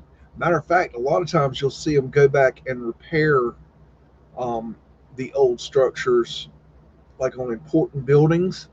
They'll go back and they'll do proper things to them in order to save the buildings. They have to, because it can eventually destroy the buildings. So, anyways, let me get my doodadded here. Let me get back into my doodads. Let's see. That's my thingy there. Make sure my thing is right. Okay. Yeah, we'll get rid of that. Okay. I think we did that one, didn't we? Yep. Okay, I think so. West Liberty Avenue, 1915. Boom, boom. This is a very, very common style in Pittsburgh. These roofs like this. I've tried to find, if anybody knows the style of roof that is, if you could let me know, because I've been trying to figure it out and have not found the name of it yet. I'm just interested. This is really odd. Look at the dirt here and the houses here. Which came first? That's kind of interesting. They got the same dirt over here. You have to wonder if they regraded the street. Oh, look at this guy standing on a ladder in the middle of the street right here. Must be working on the power lines or something. Kind of cool. Bum, bum, bum, bum, bum. East map. Arlington Avenue, 1924.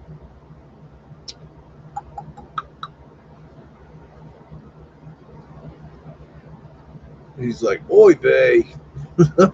Golly. Like, what are we doing? That gutter, oh, it's wide out. That's odd. Like, what? Why? Look at just the layout of this. Why? Why would you build like that? That's just a strange way. And you see a lot of this kind of weird placement of houses and buildings. It's just strange how they lay out some of these areas. Horns Department Store. Let's see, 1915. I don't know if this is. I don't know why it's degraded like this. I don't know if it doesn't look etched. I don't know. Maybe it is. It's hard to tell. It just doesn't have that etched look, but it might be. That's probably a flat earth asterisk right there. Ooh, look at that. That's pretty. Bum, bum, bum. Scrubbed cartouches. Tourist field. Ladies, get your hats at the millinery. Such a weird word to me. That's what a hat shop was back then. Look at this deal right here. Like how weird that sidewalk layout is. Kind of strange.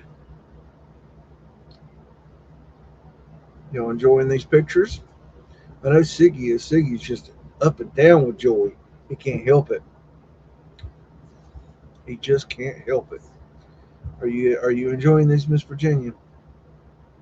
Do do do do do do do do. Max Hat Shop, 1915. All right, hat maker. Any kinds of hats, any kind of repairing. We are here with our experience. Bring in your hat. Your Panama hat needs renovating? Why not now? Why not us?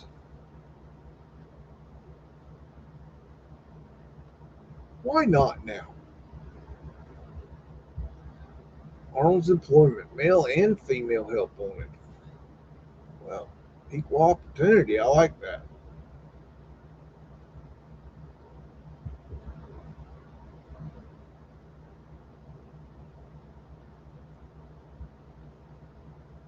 Little Mudflood winner there. Another one there and there.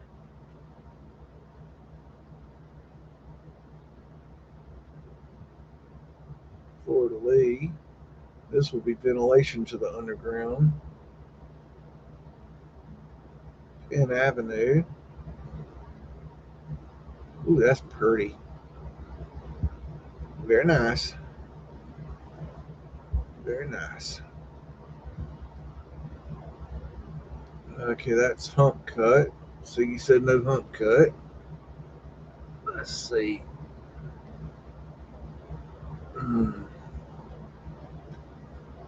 Isabel and Sandusky. What year? 1911. Wow. What in the world happened here? There's a door right there. I'm not sure. Wow, that's weird. I don't know. It's kind of odd.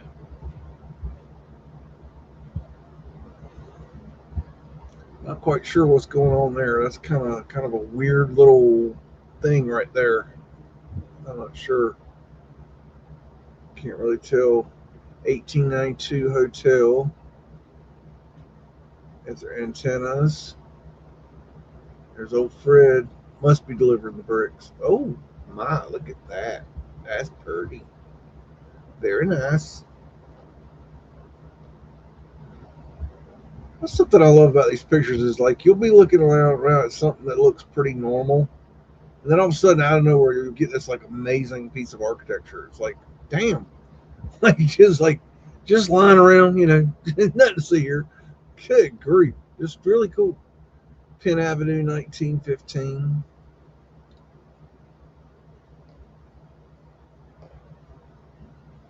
There's so much going on here.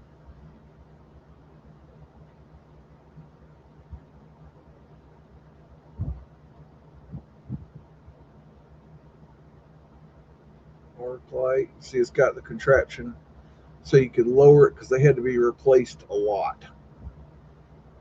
Almost daily, if I'm not mistaken. I'm not positive, but it was very often. They did not last well. I wonder how long they used arc lights. There's some interesting stuff down through there.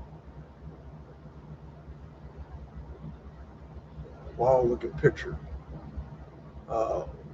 Wall for that might be. I think that's not cut. McElvin Furniture Company, 1915.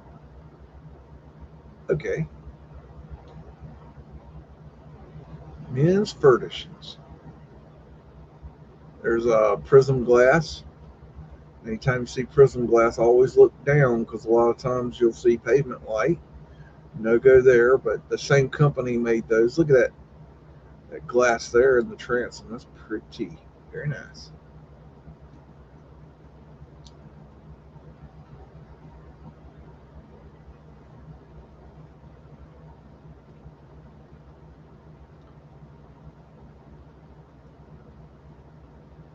There's some Mudflood winners down that road there. Freight house. All right. That's hump cut, hump cut, hump, hump, hump, hump, hump, hump, hump, hump, hump, hump, hump, hump, hump. Those are all hump. Okay, we don't want that. We not looking for no hump cut. Why? That's hump cut. Okay, hump cut. What's with that? Guinness Hair Shop 1915. I wish you could search this website better. I'd love to get a hold of whoever designed this website. Just shake them a little bit. Just a little bit. Look out there, little fella. What are you? What kind of critter are you? I don't even know what that thing is. Beagle, what do you think that is? Where you at? Oh, you're down there snoring under my feet? Okay. Methodist Book Concern. Well, that's an odd name for a store. Methodist Book Concern. So you're concerned about the Methodist book? What?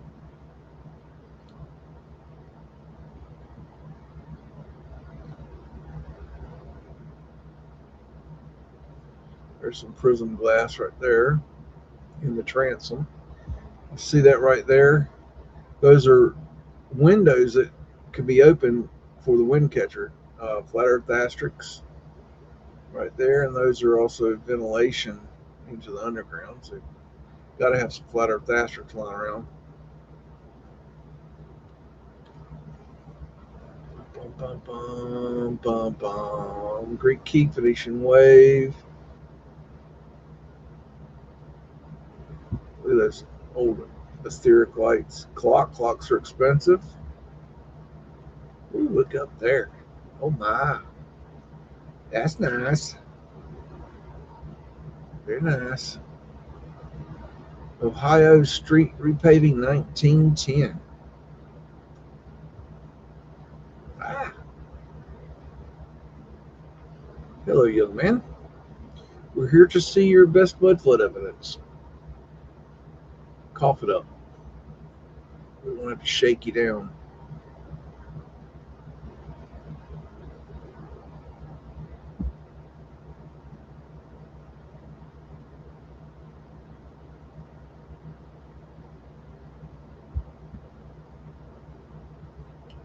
Look how tall that is right there.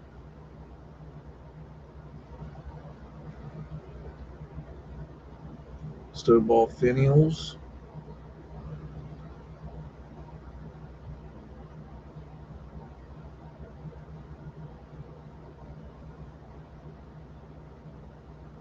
Yeah, there's a lot going on here, Siggy.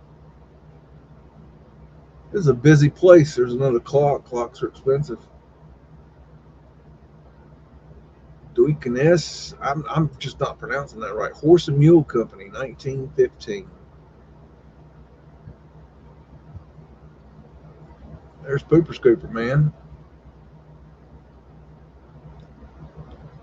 Look at that beauty. I can make a case for that being a flat earth asterisk.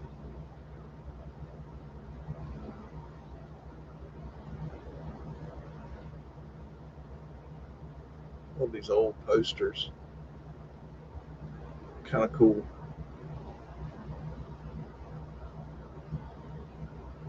There's Boss Man.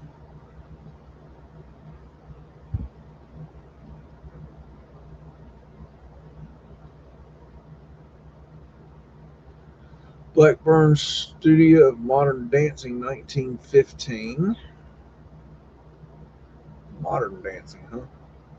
There's some pavement light. Hoorah! Who doesn't love some pavement light? Good gracious Oh, because I've saved that and go back and get a little snapshot of that one. Yes, sir. Oh, yeah. I collect pavement light. Oh, yeah. One of these days I'll have to make a video showing all my pavement light pictures. I probably only shown you half of what I got in my pavement light videos. I've been collecting ever since I made that video. So 1915 JJ Porter Company. JJ Porter Company. I'm thinking a Porter Potty Company, but I don't know. I don't think it's the same thing. Two lit. So weird. There's ventilation underground there and there. Arc lights.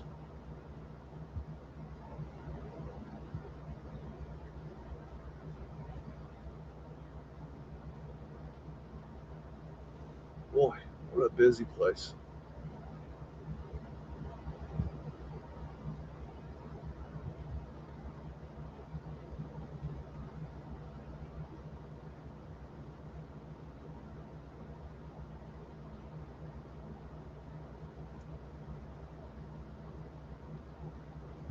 A busy, busy place.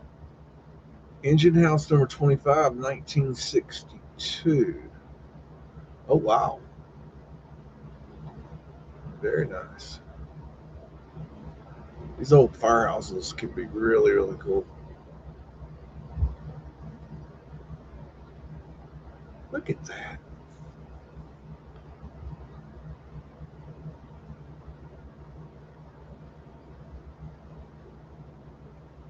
What is that? What does that do? Hey, I'm sorry, but I say though, what I bet that back in the day there was more to that. I bet it was taller. It doesn't look finished. Looks like it needs a roof on top of that, some sort of pointiness. Maybe not. I don't know. Just my thinking. People on apartment balcony, 1921. If you've never hand washed your laundry, you've not lived. That's something that I highly suggest you never try. That is something you definitely do not want to do. When the grid goes down, that is the one thing you're really not going to want to do. It is a not an easy thing to do. I learned how to do it because I wanted to learn how to do it. You don't want to learn how to do it, trust me. Federal and Reliance, 1911. It is not. I don't know how people did it back in the day. Back breaking work. Back breaking. I went through my prepper phase. I had to learn how to do these things. Pittsburgh Dry Goods Company. Oh, I forgot the year. 1915. Hey, but our toys. Calm down. Slow your roll. All right. Let's see what we got here. Got pavement glass here and here. Ventilation underground right there and there and there. Pavement glass there. Ventilation. Pavement glass all down that sidewalk, it looks like. I believe I can find some pavement light. I believe it will prove Mudflood. You like my song? I think it's number one hit. Prism glass. I'm not a singer, that's for sure. There's some more prism glass right there. Like I said, the companies that sold the prism glass sold the pavement lights. So whenever you see this, look down. And that doesn't mean you'll find it, but it's a very possible thing. Duff's College 1915. See how old Duff's doing. Y'all know Duff, right? Good old Duff. He's the best. He does hair. There's the millinery. Okay, get your hats.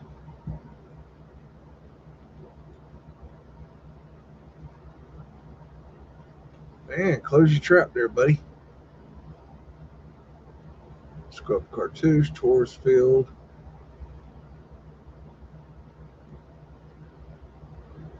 Gosh, that's weird wording to me. To let freehold. So you find a building, you're free holding it to let somebody rent it. I don't know. Okay, I'm reading into that, I'm sure, but why not? Sunday night, got nothing better to do. New Home Hotel, 1915.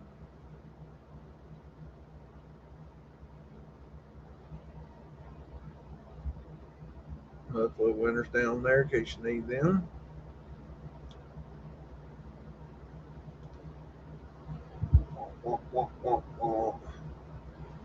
Etheric antenna.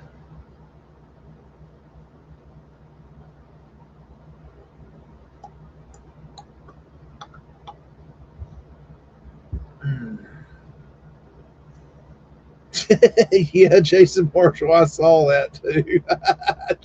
I saw that this morning. I'm like, oh, okay.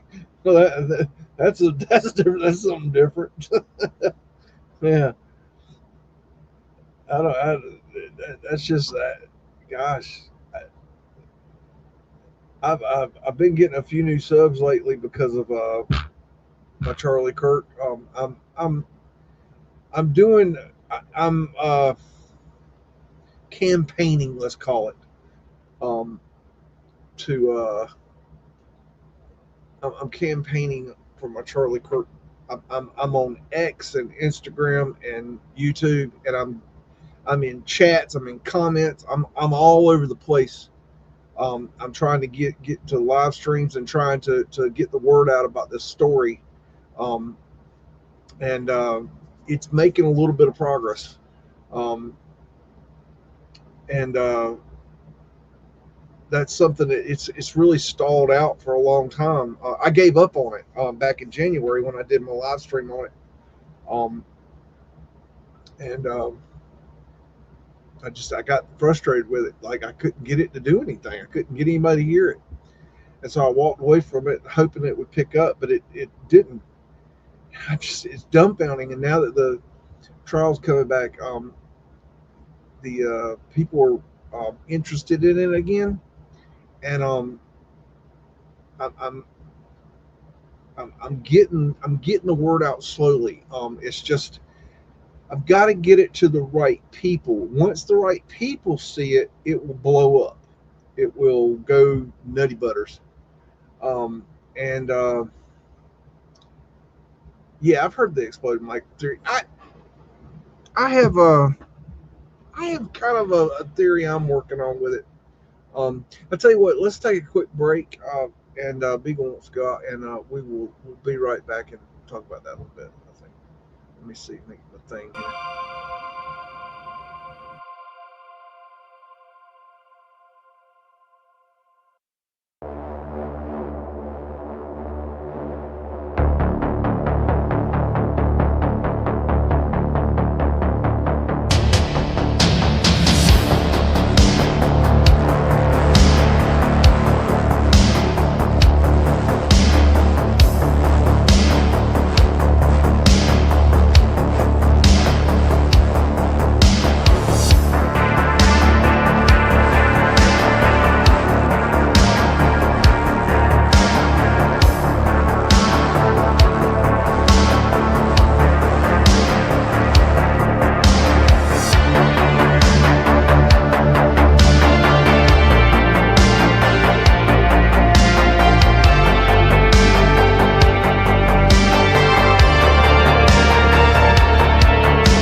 Okay, we is back. All right. Look what you done. You just put a little drink on my damn shirt. You doggone furry thing. Okay, so talking about the exploding light theory.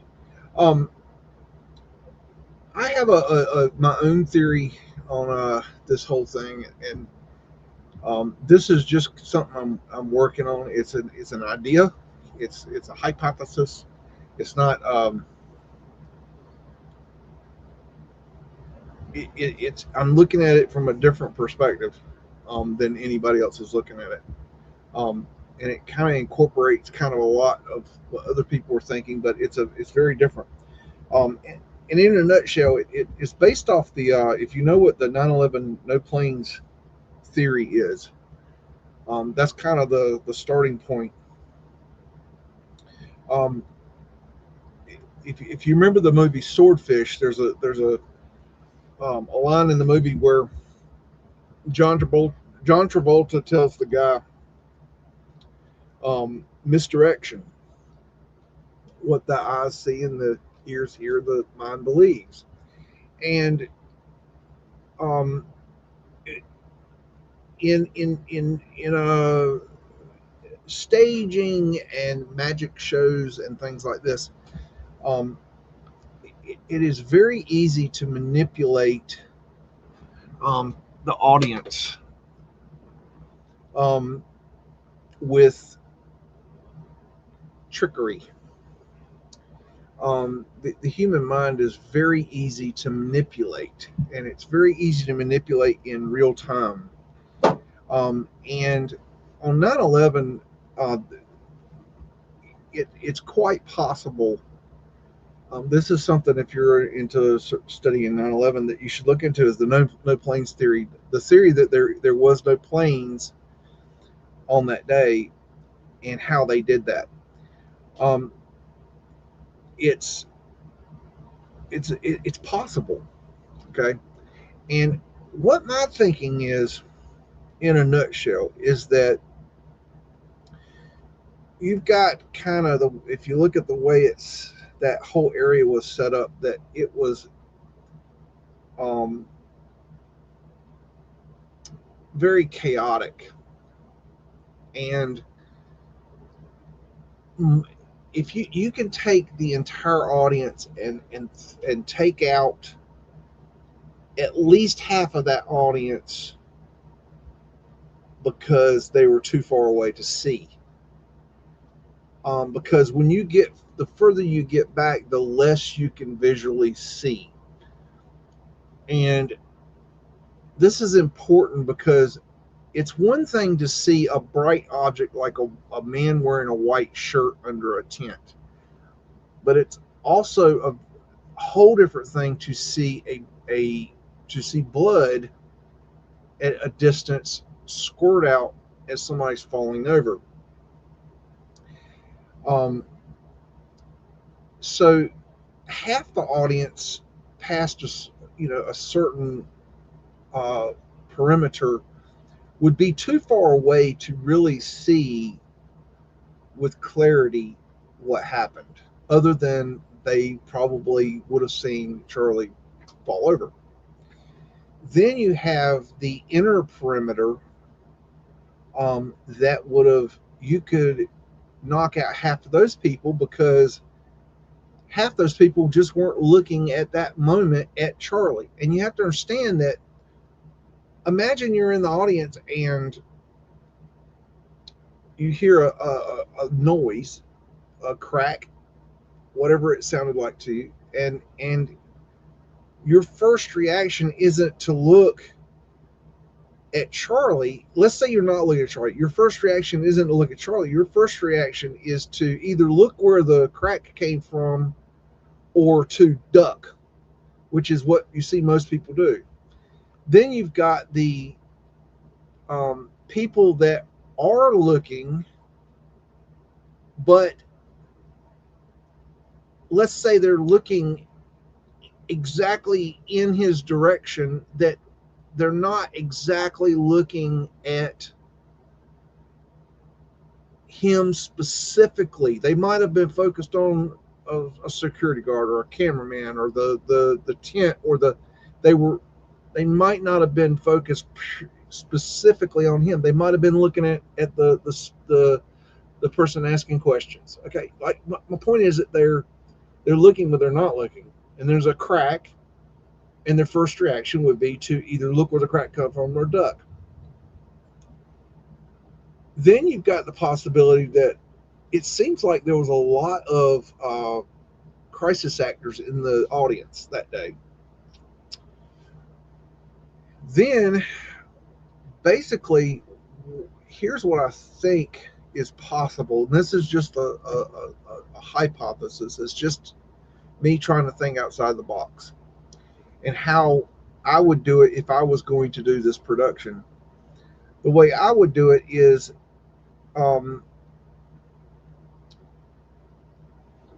I would create a distraction with a crack and possibly even multiple cracks, so that it's more confusing.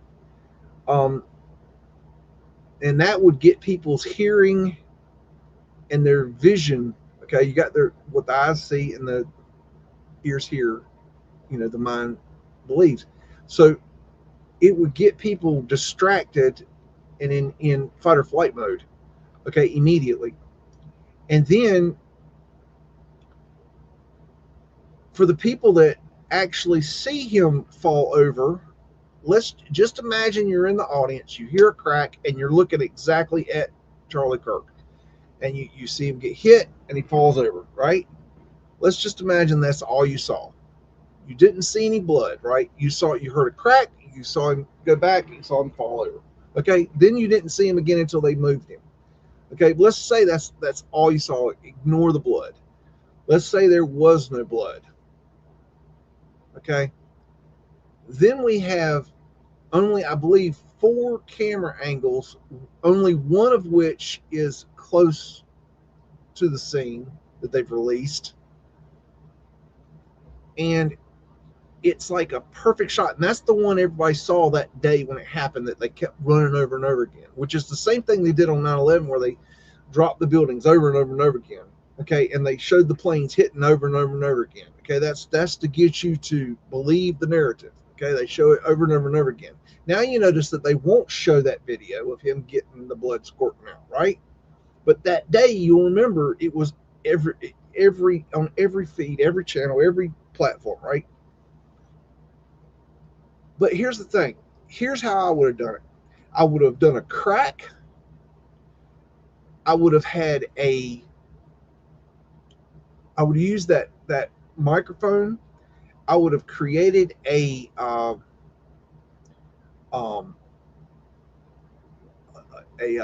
kind of a concussion, something to hit Charlie under his shirt with that microphone to make him react, and have a person in the audience that is live streaming to a video editor, and that video editor is capturing that video feed. And as they're capturing that video feed, they have an overlay, a mask of a video of blood squirting out the neck, right? And they overlay that onto that live video feed, and then they cut that feed and they render that video, and they've already got the social medias set up with the titles and everything. They upload that video to every social media platform, and within a very few minutes, you've got this video showing him get hit in the neck and blood squirting out. So then you've got these people, they've heard a crack, they saw Charlie move, fall over, right? And then within minutes, after they kind of catch their breath, this social media starts going out, and all these kids, you know how they are, they go right to social media and they start seeing this feed with Charlie Kirk and the blood squirting out, and their mind puts 2 and 2 together that Charlie Kirk got shot in the neck and blood squirted out, and then they swear by it because they heard a sound, they saw Charlie move, they saw him fall over, and then they saw him carry him away with what looked like a lifeless body. I think it's very possible Charlie Kirk is sitting on the beach drinking tequilas and Mai Tais. Okay, I think here's what I think happened. I think he was. I think the people that want to build the third temple want to build the third temple, and they want to get shit started. So they're trying to get people, these influencers, behind them, and he decided that he didn't want to go with them and help them out, and it pissed him off. And he found out they were going to take him out, and I think they staged his assassination in order to save his life. And I think it's quite possible that Erica Kirk was in on it. Quite possibly even some other people were in on it. But telling who was in on it is very difficult. Who is friend and who is foe. But now this is a hypothesis. I'm not saying I can prove this. I'm just saying I'm trying to work outside the box because everybody's working on these different theories, right? And nobody's locked it in yet. But I'm just looking at it from a, I have a staging background, and I've seen the, magic acts behind the scene and seen the trickery, and I know what you can do with stage magic. At first I thought that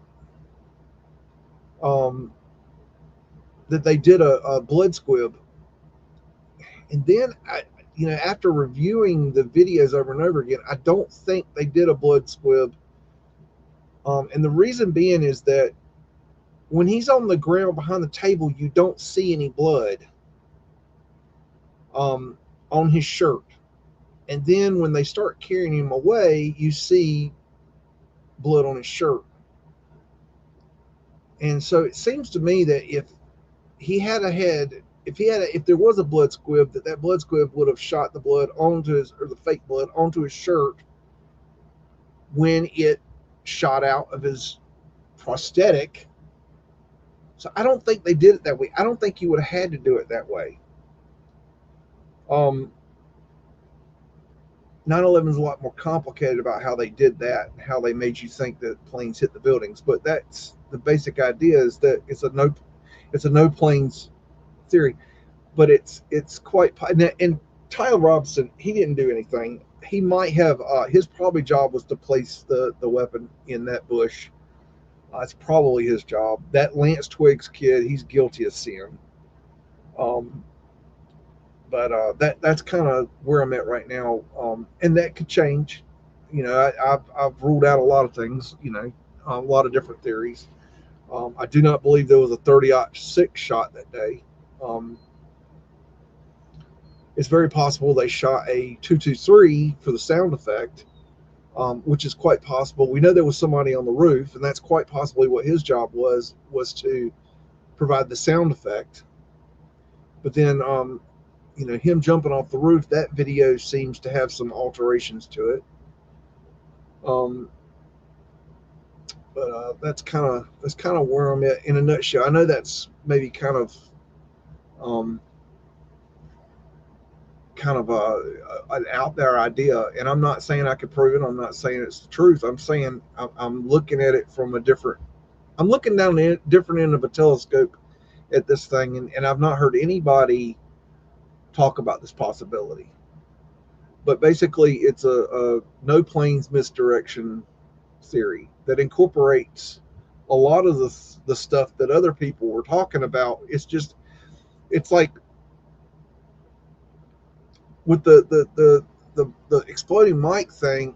I think there was something that exploded under his shirt, looking at the evidence, but I don't honestly see what I feel is evidence of an actual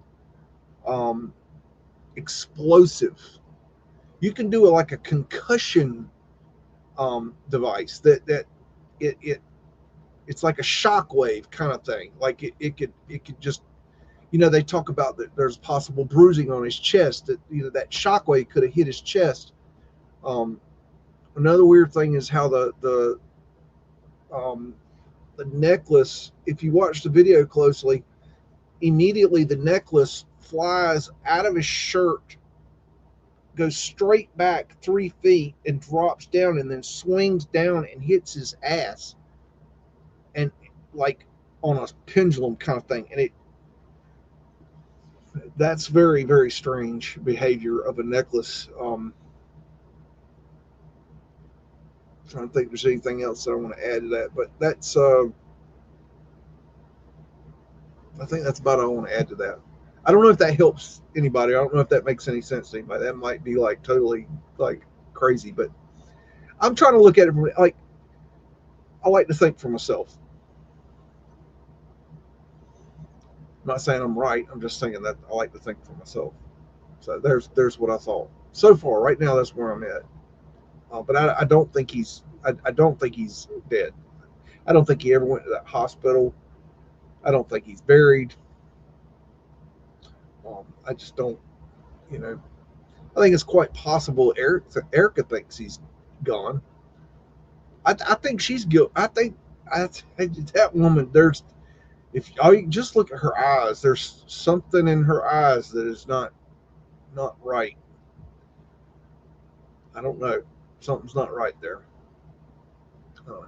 That's what I got for now. I know y'all ain't here for that, but somebody asked. I don't know who we're gonna blame it on. We'll blame it on Sig. Sig will take it. He'll take it. We'll put it on Siggy. Siggy, your fault. It's always Siggy's fault. Why not? Esser Brothers costumers. Yeah, 1915. Okay, back into it. Let's see. Got an eyeglass door there. Got a trap door there. Get back into the stuff y'all want. Bum, bum, bum. That's cool right there. Little arches within arches. And usually they have the little porthole in the center. She got a little car. Pretty cool. I don't know if that theory makes sense to anybody. I know I'm kind of out there with that, but I'm just trying to think a different way. See what I come up with.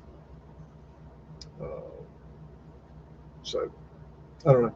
If you got any way to debunk that, let me know, because I mean, let me hear the flaws in my thinking there. Because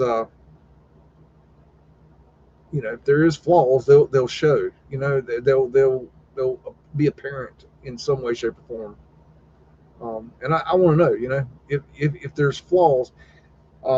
I've kind of been like holding off on my theory because I wanted to hear what other people came up with, and I know that these channels that are doing this are not listening to me, so I'm not worried about telling you guys this, because they're not. It's not like they're gonna pick up on my idea and run with it.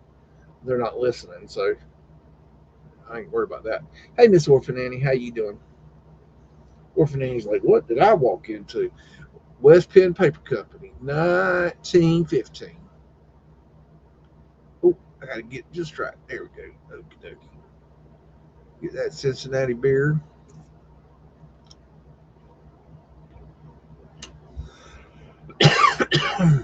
Give me.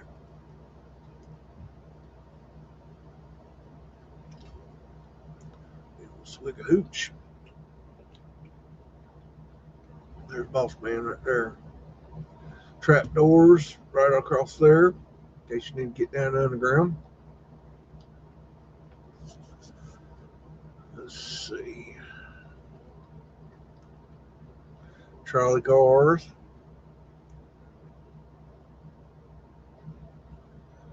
Old Antiquitech lights.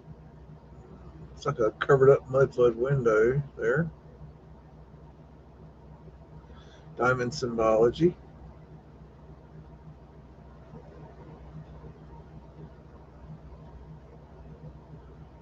Alrighty. 1912 Morrison Company building Swift's premium hams.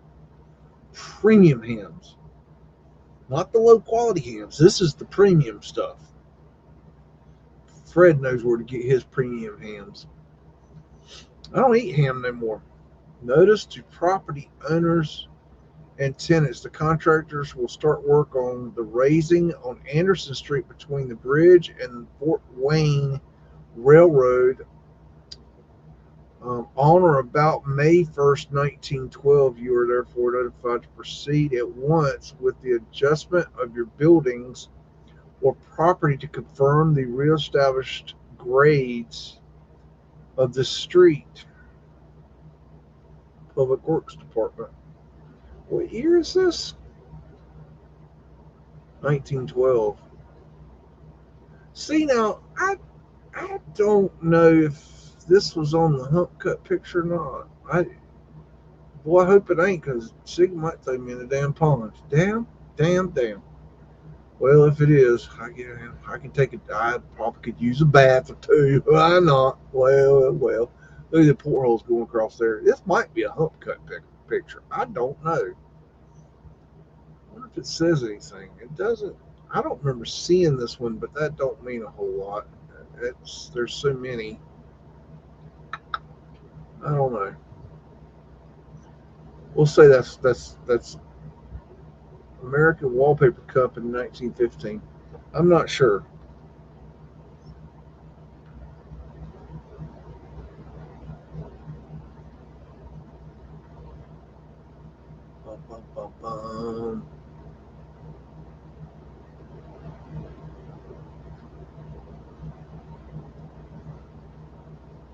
That's pretty. Look at a little fella.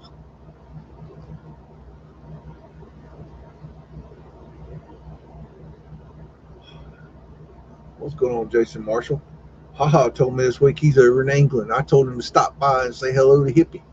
I think go over there and say hello to Hippie. See, it was why you ain't doing nothing. They're tartarian line. Guess you need that in the tourist field. My goodness. Wind catcher, window there, and there, and there. That's the Walls Paper Company. Good grief. Diamond symbology. That's pretty. Look at that awning. Who doesn't love a good awning?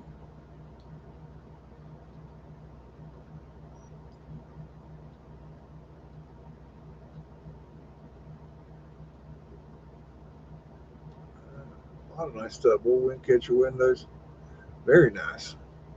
1915 B. White Sons Furniture Company.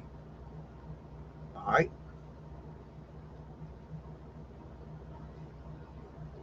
Credit good. Well, if your credit ain't good, what are you going to do? What are you going to do? Be white.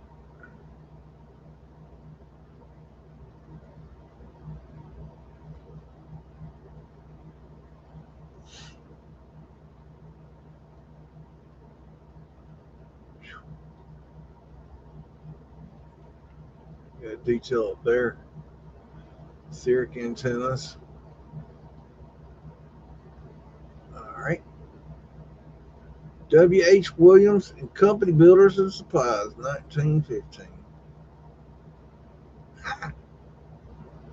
Got to have that thing just right or it goes down. Mudflood winter there.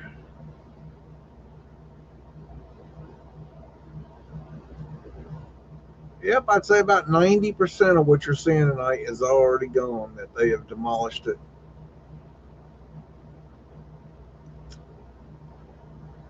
But you could do what I did, and you can use the Sanborn fire maps, and you could go, look it up on Google Earth and go looking at it and see if you can find these buildings and see if they're there. If they're still there, you'll be able to find them.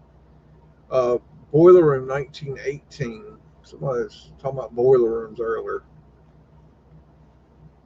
Now that's a boiler room.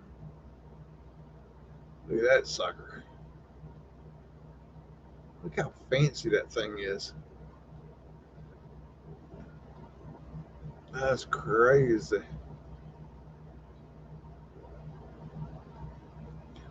I think my boiler room's gone crazy.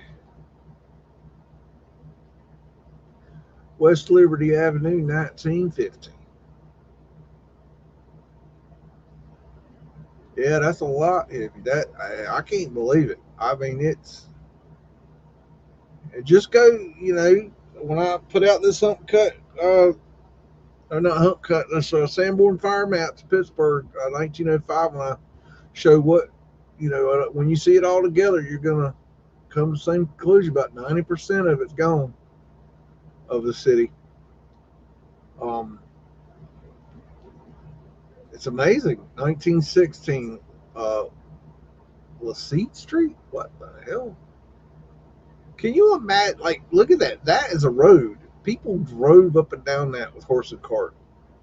That's crazy.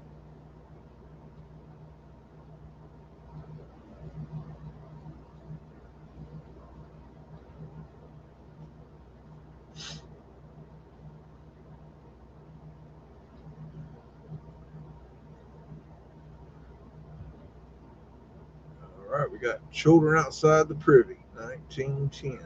No, 1940. Sorry. Outside the Privy.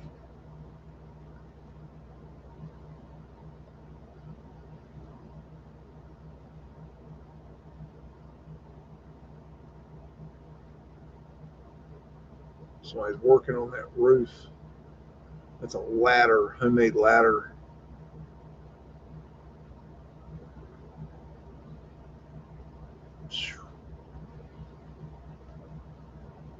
Kind of sketchy there. Pit Road retaining wall, 1911.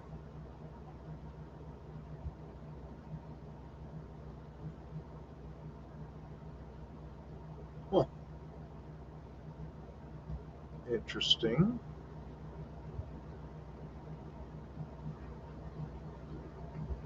What you doing there, fella?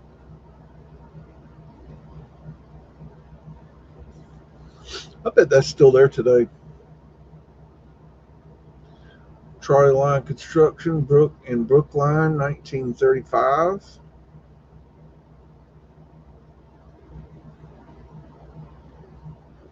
That's interesting. Yeah, they're still in 1935 building trolley lines.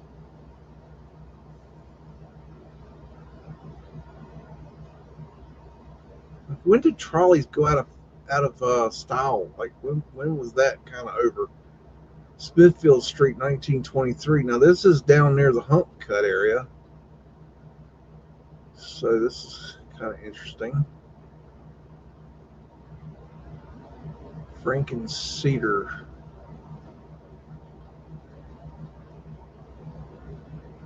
Smithfield, I think, was one of the boundary roads for the Hump Cut, if I'm not mistaken.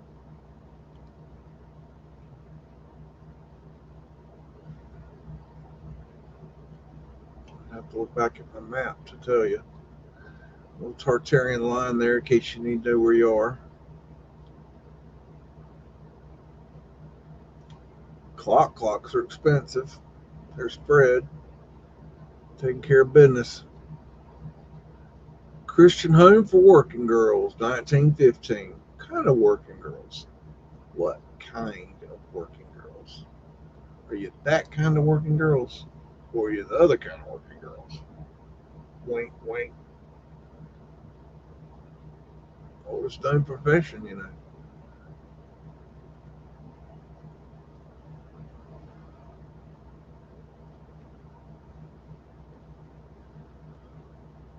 Okay, Warrington Avenue, 1912. I think we can get away with this getting thrown in the pond. Okay.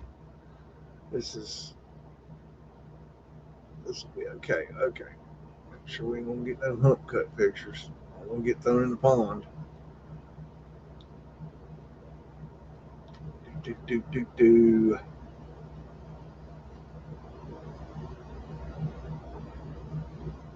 I can't, Miss Annie, I can't even remember last time I watched TV, like just regular TV.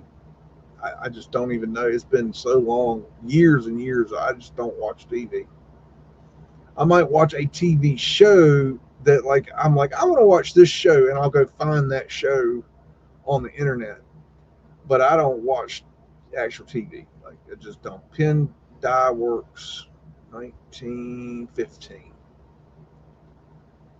So I don't. I just don't watch TV like that anymore.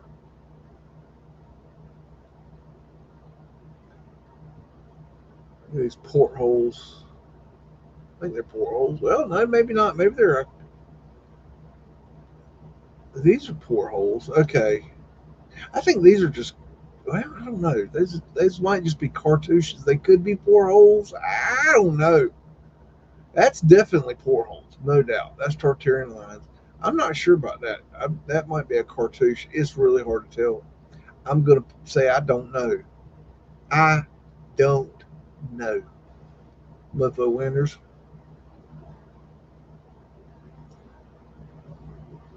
Goods called for delivered. So it's a DoorDash place. Oh, okay, got it. Look at that. That's pretty wild looking. That is really kind of different.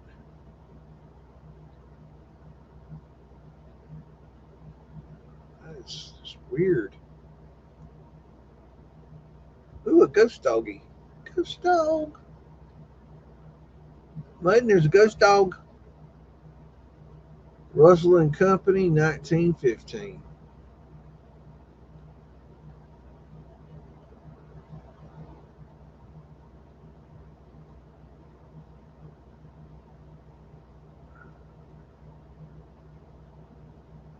House furnishings, kitchen outfits, refrigerators. My goodness. Candies. Who doesn't like some candies? Sir, would you like a candy? How about it? We got a candy store over here. You can have all you want. Corey Street, 1933. This one's look kind of interesting.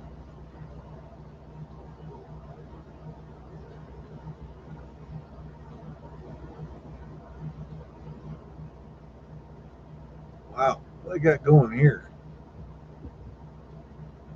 What the hell? That don't even make sense. Good, good. Like, look at this big art. Like, what? That don't even make sense, does it? I'm gonna put that. I'm gonna save that one. That might be a good one to take another look at. I might have to get back and get me another taste of that. The Busy Bee, 1911. Mmm. We're gonna find here. Walls paper. Little Miss over here. Got our ghost boat over here. Meal tickets. Looks like something right there. Possibly. Hard to tell.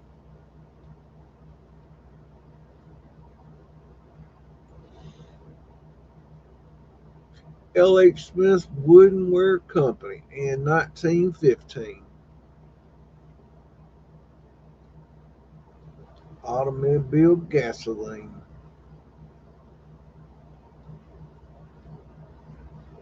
Acanthus leaves, maybe?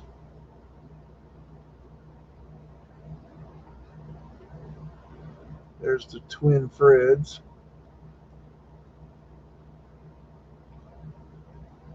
Check that out. Buffalo Winders.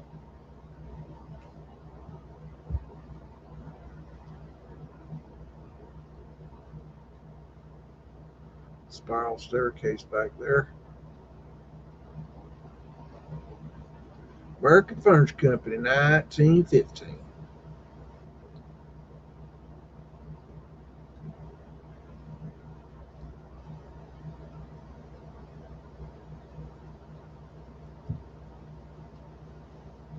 big arch right there.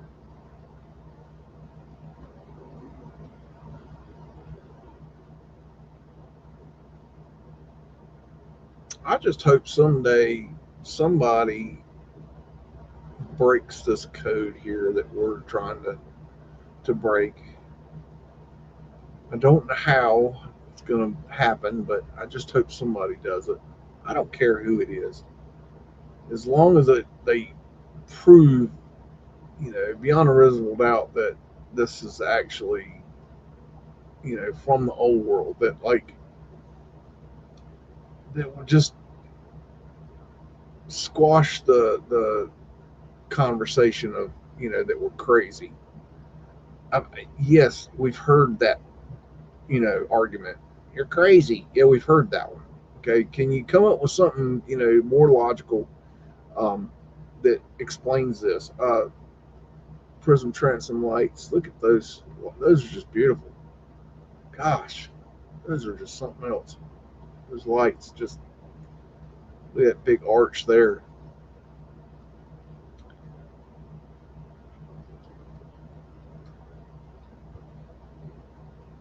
We got a lot of. This is John White Allison umbrella repairing and recovering, 1915. Wow, umbrella, like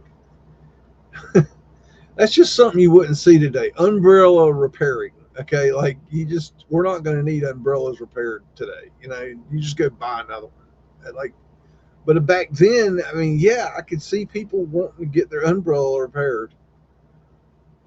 It's just different times. I wonder what recovering. So you're going to recover the umbrella material, I guess. Like somebody had there's Boss Man right there. Good grief. Was that on his face?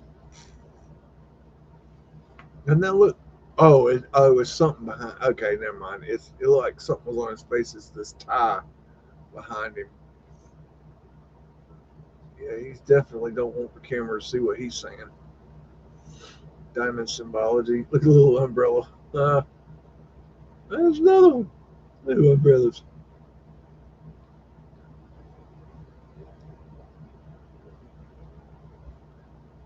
Genius garage. This word is like this is a family name, I think, because I see that name all over the place. 1915. I can't even pronounce the damn thing. I should figure out how to pronounce that.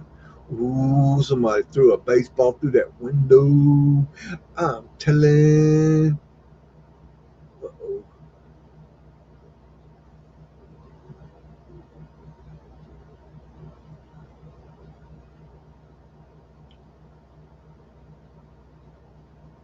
Those are trolley lines, if you're wondering what those are. Anderson Street at Soddart Alley, 1912. I don't think this is some kind. I don't think so. I think I can get away with it. See, this is why I want the other 46,000 pictures, because, um, and I put that in my letter to him. I said, I want all the hump cut pictures. I believe there's 458, but I believe there are more. And I believe there are more. But the problem is that it's like, to figure it out would take a lot of work. But you could take, example, you got the street name and an alley name. That gives you a corner address, right? And you might not be able to find it today, but you could go back and find it on the Sanborn fire maps and then determine where it is from there. And then it's 1912, which the pump cut was 1912 and 1913, so you're in the right thing. And then it's like, well, where is this? Okay, fuck it. We'll go look at it now. Hold on a second. You just bear with the beaks. Y'all just hold on.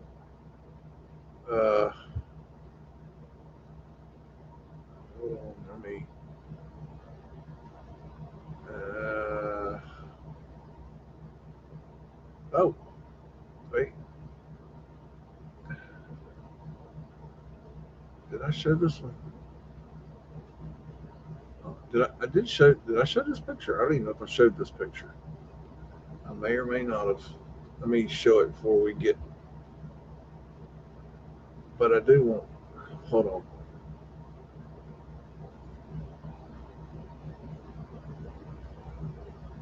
Okay, Raleigh. Oh.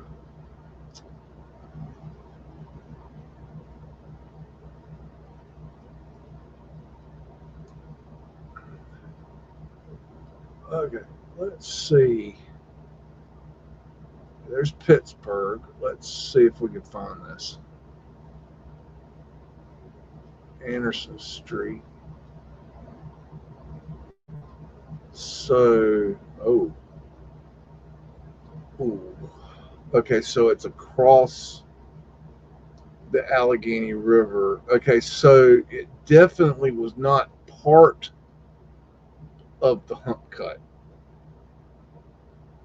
because the hump cut was this area. So it was across the river. But this is what I'm saying. It's like, what's the name of the other road? Soddart Alley. I don't know if we can find that. Let's see. Get rid of this. Get rid of this. See we. Is that say it right there? Sandusky. Oh, damn, that was close. Soddart Alley. Alleys could be a biatch to find. Where's Anderson? Damn, I lost Anderson. Oh gosh, Sardar. I don't think I'm gonna find this easy. This could take a little bit. Oh hell no! I think they've gotten rid of it. Of course, it could be up here. What damn road names? You nuts. Yeah, this is gonna. I've not even looked over here at all, so I don't even know any of these street names. Okay, so let's say. Okay, I think I answered my question in a nutshell. So let's move on. So I gotta get rid of that. It just drives me nuts. So that porthole there. Um, so this was done across the river from when they were doing the hump cut. So they were doing more major construction in this area at the time of the hump cut, the exact time of the hump cut, and it's not called the hump cut. So, I just wish I 46. If they would just let me download 46,000 pictures, I'd do it. I would take the time to do it. It'd be a pain in the ass. This is America's Republican Club 1915. I would do it. I can't imagine how long it would take, but check out the Mudflood winters down there in case you need them. Who don't like a couple of Mudflood winters with their even Sunday evening? There's Bossa Man right there, always watching. That old Bossa Man. Let's see.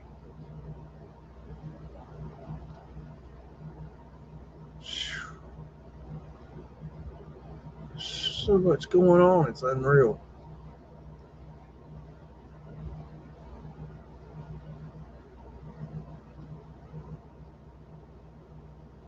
Republican Club. All right. James L. Thompson and Company in 1915.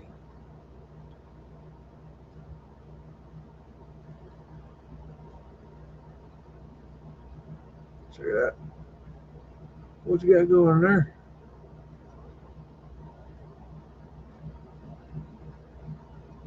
Well, I'm so glad somebody took the time to take these photographs. This couldn't have been easy. These are glass plate negatives. This is like the whole collodion, silver process. Like it's the whole process of glass plate negative photography. Like if you understand that, each one of these photographs was a chore to take. It was not easy. It's not like you went out there, I'm going to take a photo. Stand still, would you? I'm going to take a picture of you. Okay, thank you. Thank you for letting me take a picture. It didn't work that way. You know, what is this? Warrington Avenue, 1915. It was a very difficult process to take a picture. Like this picture right here, like being underground trying to take a picture with a glass plate photography. I mean, come on. Like, how in the world they I don't even know how they did this. And what is going on here? Like, was this a mine or something? I don't know. Who knows? Fowler Playground, 1960. I don't think this is going to be interesting. But we'll look anyways. Why not? Siggy ain't got nothing to do but hang out with us and make us feel like we're important today, and then telling us that we need to hurry up and get through the next picture. Okay, grass hump cut, humpy, humpy, humpy dump, hump. We don't want any hump cut. No, nosy hump kitten. Ooh, what's that? Oh, this is Shalani Park. We can look at this. It is technically not hump cut. 1915 Shalani Park. This,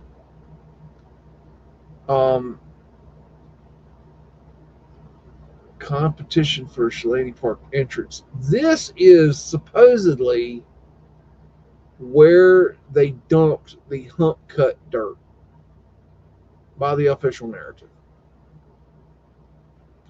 Now, this is a drawing and everything, but this is supposedly it. This is supposedly the hump cut dirt.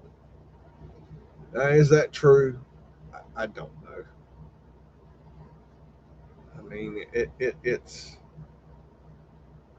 you know, I don't really see a lot of evidence that that's the truth, but, you know, I think they also did, you know, where they dumped it on the shore, on the river, to where they built up the land there, but I'm not sure. I'm just not sure about that. Um, so that's about the gist of that. I think that'll do it for me and the big one this week. I think we need to go ahead and move on with some other things we need to get done tonight, and then get to resting. And I sure appreciate y'all hanging out. I hope y'all enjoyed those pictures. If you um, if you're enjoying these Pittsburgh pictures, let me know. Um, and we can, I don't know when we'll look at them. It might be next week. Might do something else next week. I don't know. I vary on what I want to do from week to week. But if you'd like to continue looking at these type of pictures, then we will do that. If you think they suck, let me know that. Keep me in the loop. If you don't like looking at them, if you don't enjoy them, if they're not what you want to view, then let me know. Oh, and I thought this was a cool picture. It's a triple decker train. So you got nope. There we go. Whew. I can't get out of the way. See, there's a train there. I'm just in the damn way. I go this way. There's a train there. Okay. And then there's a train there. And then there's a train there. So it's a triple decker train. I had never seen that before in my life. I thought that was really cool.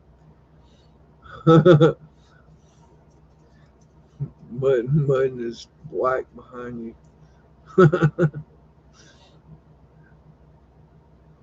I just thought that was a neat train picture. I don't know. I don't remember where that was, but it popped up on my X feed. I thought, wow, that's really cool. So I went looking. I went and found a high resolution of it.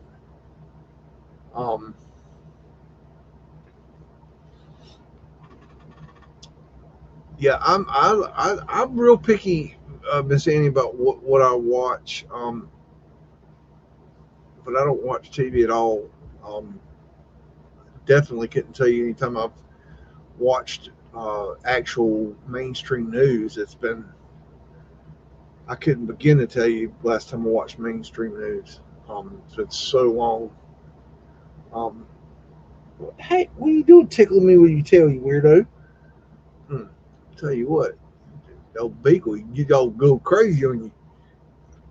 Anyways, I'm continuing to work on my vegetable garden. I've got the sides done now, and I'm working on the.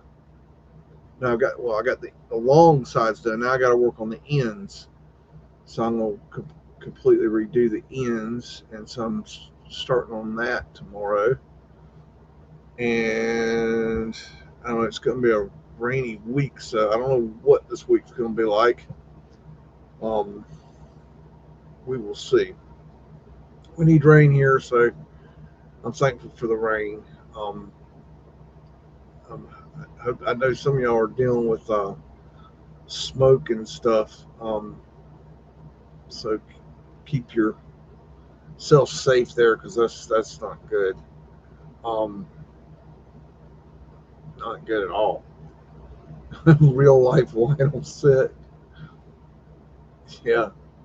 Y'all have to show that one to this picture to Frankie, because he likes trains. He likes choo-choos and stuff. Next time y'all are on Frankie's show, check that out. I think that's about all I got this week. Just trying to rack my head, make sure I'm getting y'all all that I got this week that's pertinent. But anyways, I'm going to continue to try to work with the university, try to get these photographs. I'm not real hopeful about it. I mean, if the starting price is $25, I'm trying to get them down. I mean, what do you think a fair price is for 458 downloads? What do you think a fair price would be?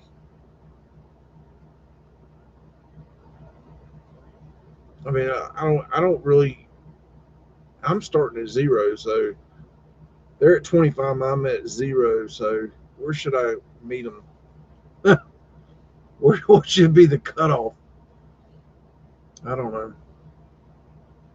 I'll keep informed. See what I can come up with. I don't know.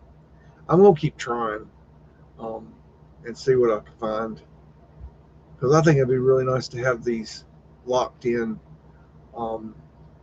Yeah, $20 for their time. I mean, I could be like $150.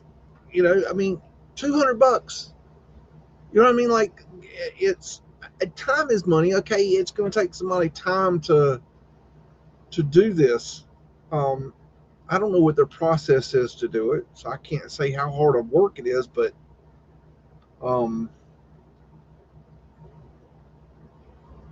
my God, if they would if they would even let it like if they would just download everything onto a hard drive, if we could send them a hard drive, and they could just download it onto the hard drive and let us, you know, if I could get a hold of all 46,000, that would be so cool, because that's what we're looking at now. The Hump Cut pictures came from the album, the collection that we've been looking at tonight. That's where I found the Hump Cut. So what else is in that? What else is in that collection?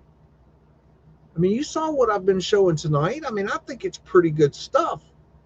There's 46,000 in that collection, and I haven't showed you nothing. And I've showed you 2 or 3 weeks worth of showing you that into that folder, into that collection. And the Hump Cut, I mean, how long did it take me to go through that? I think it was 13 weeks of going through the Hump Cut just to go through 458 pictures. There's 46,000. What could possibly be in that collection? I don't even know. I'll keep working on it, and I'll see you guys next week. Love, Beaks. This motherfucker don't miss. No, he's fucking good. That motherfucker don't miss, man. He's good. In the heat of battle, he don't miss. No. In the heat of controversy, he don't miss. No.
mystery.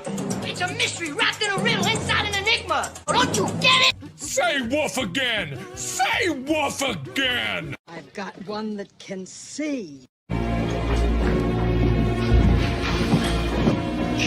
Welcome to the underground.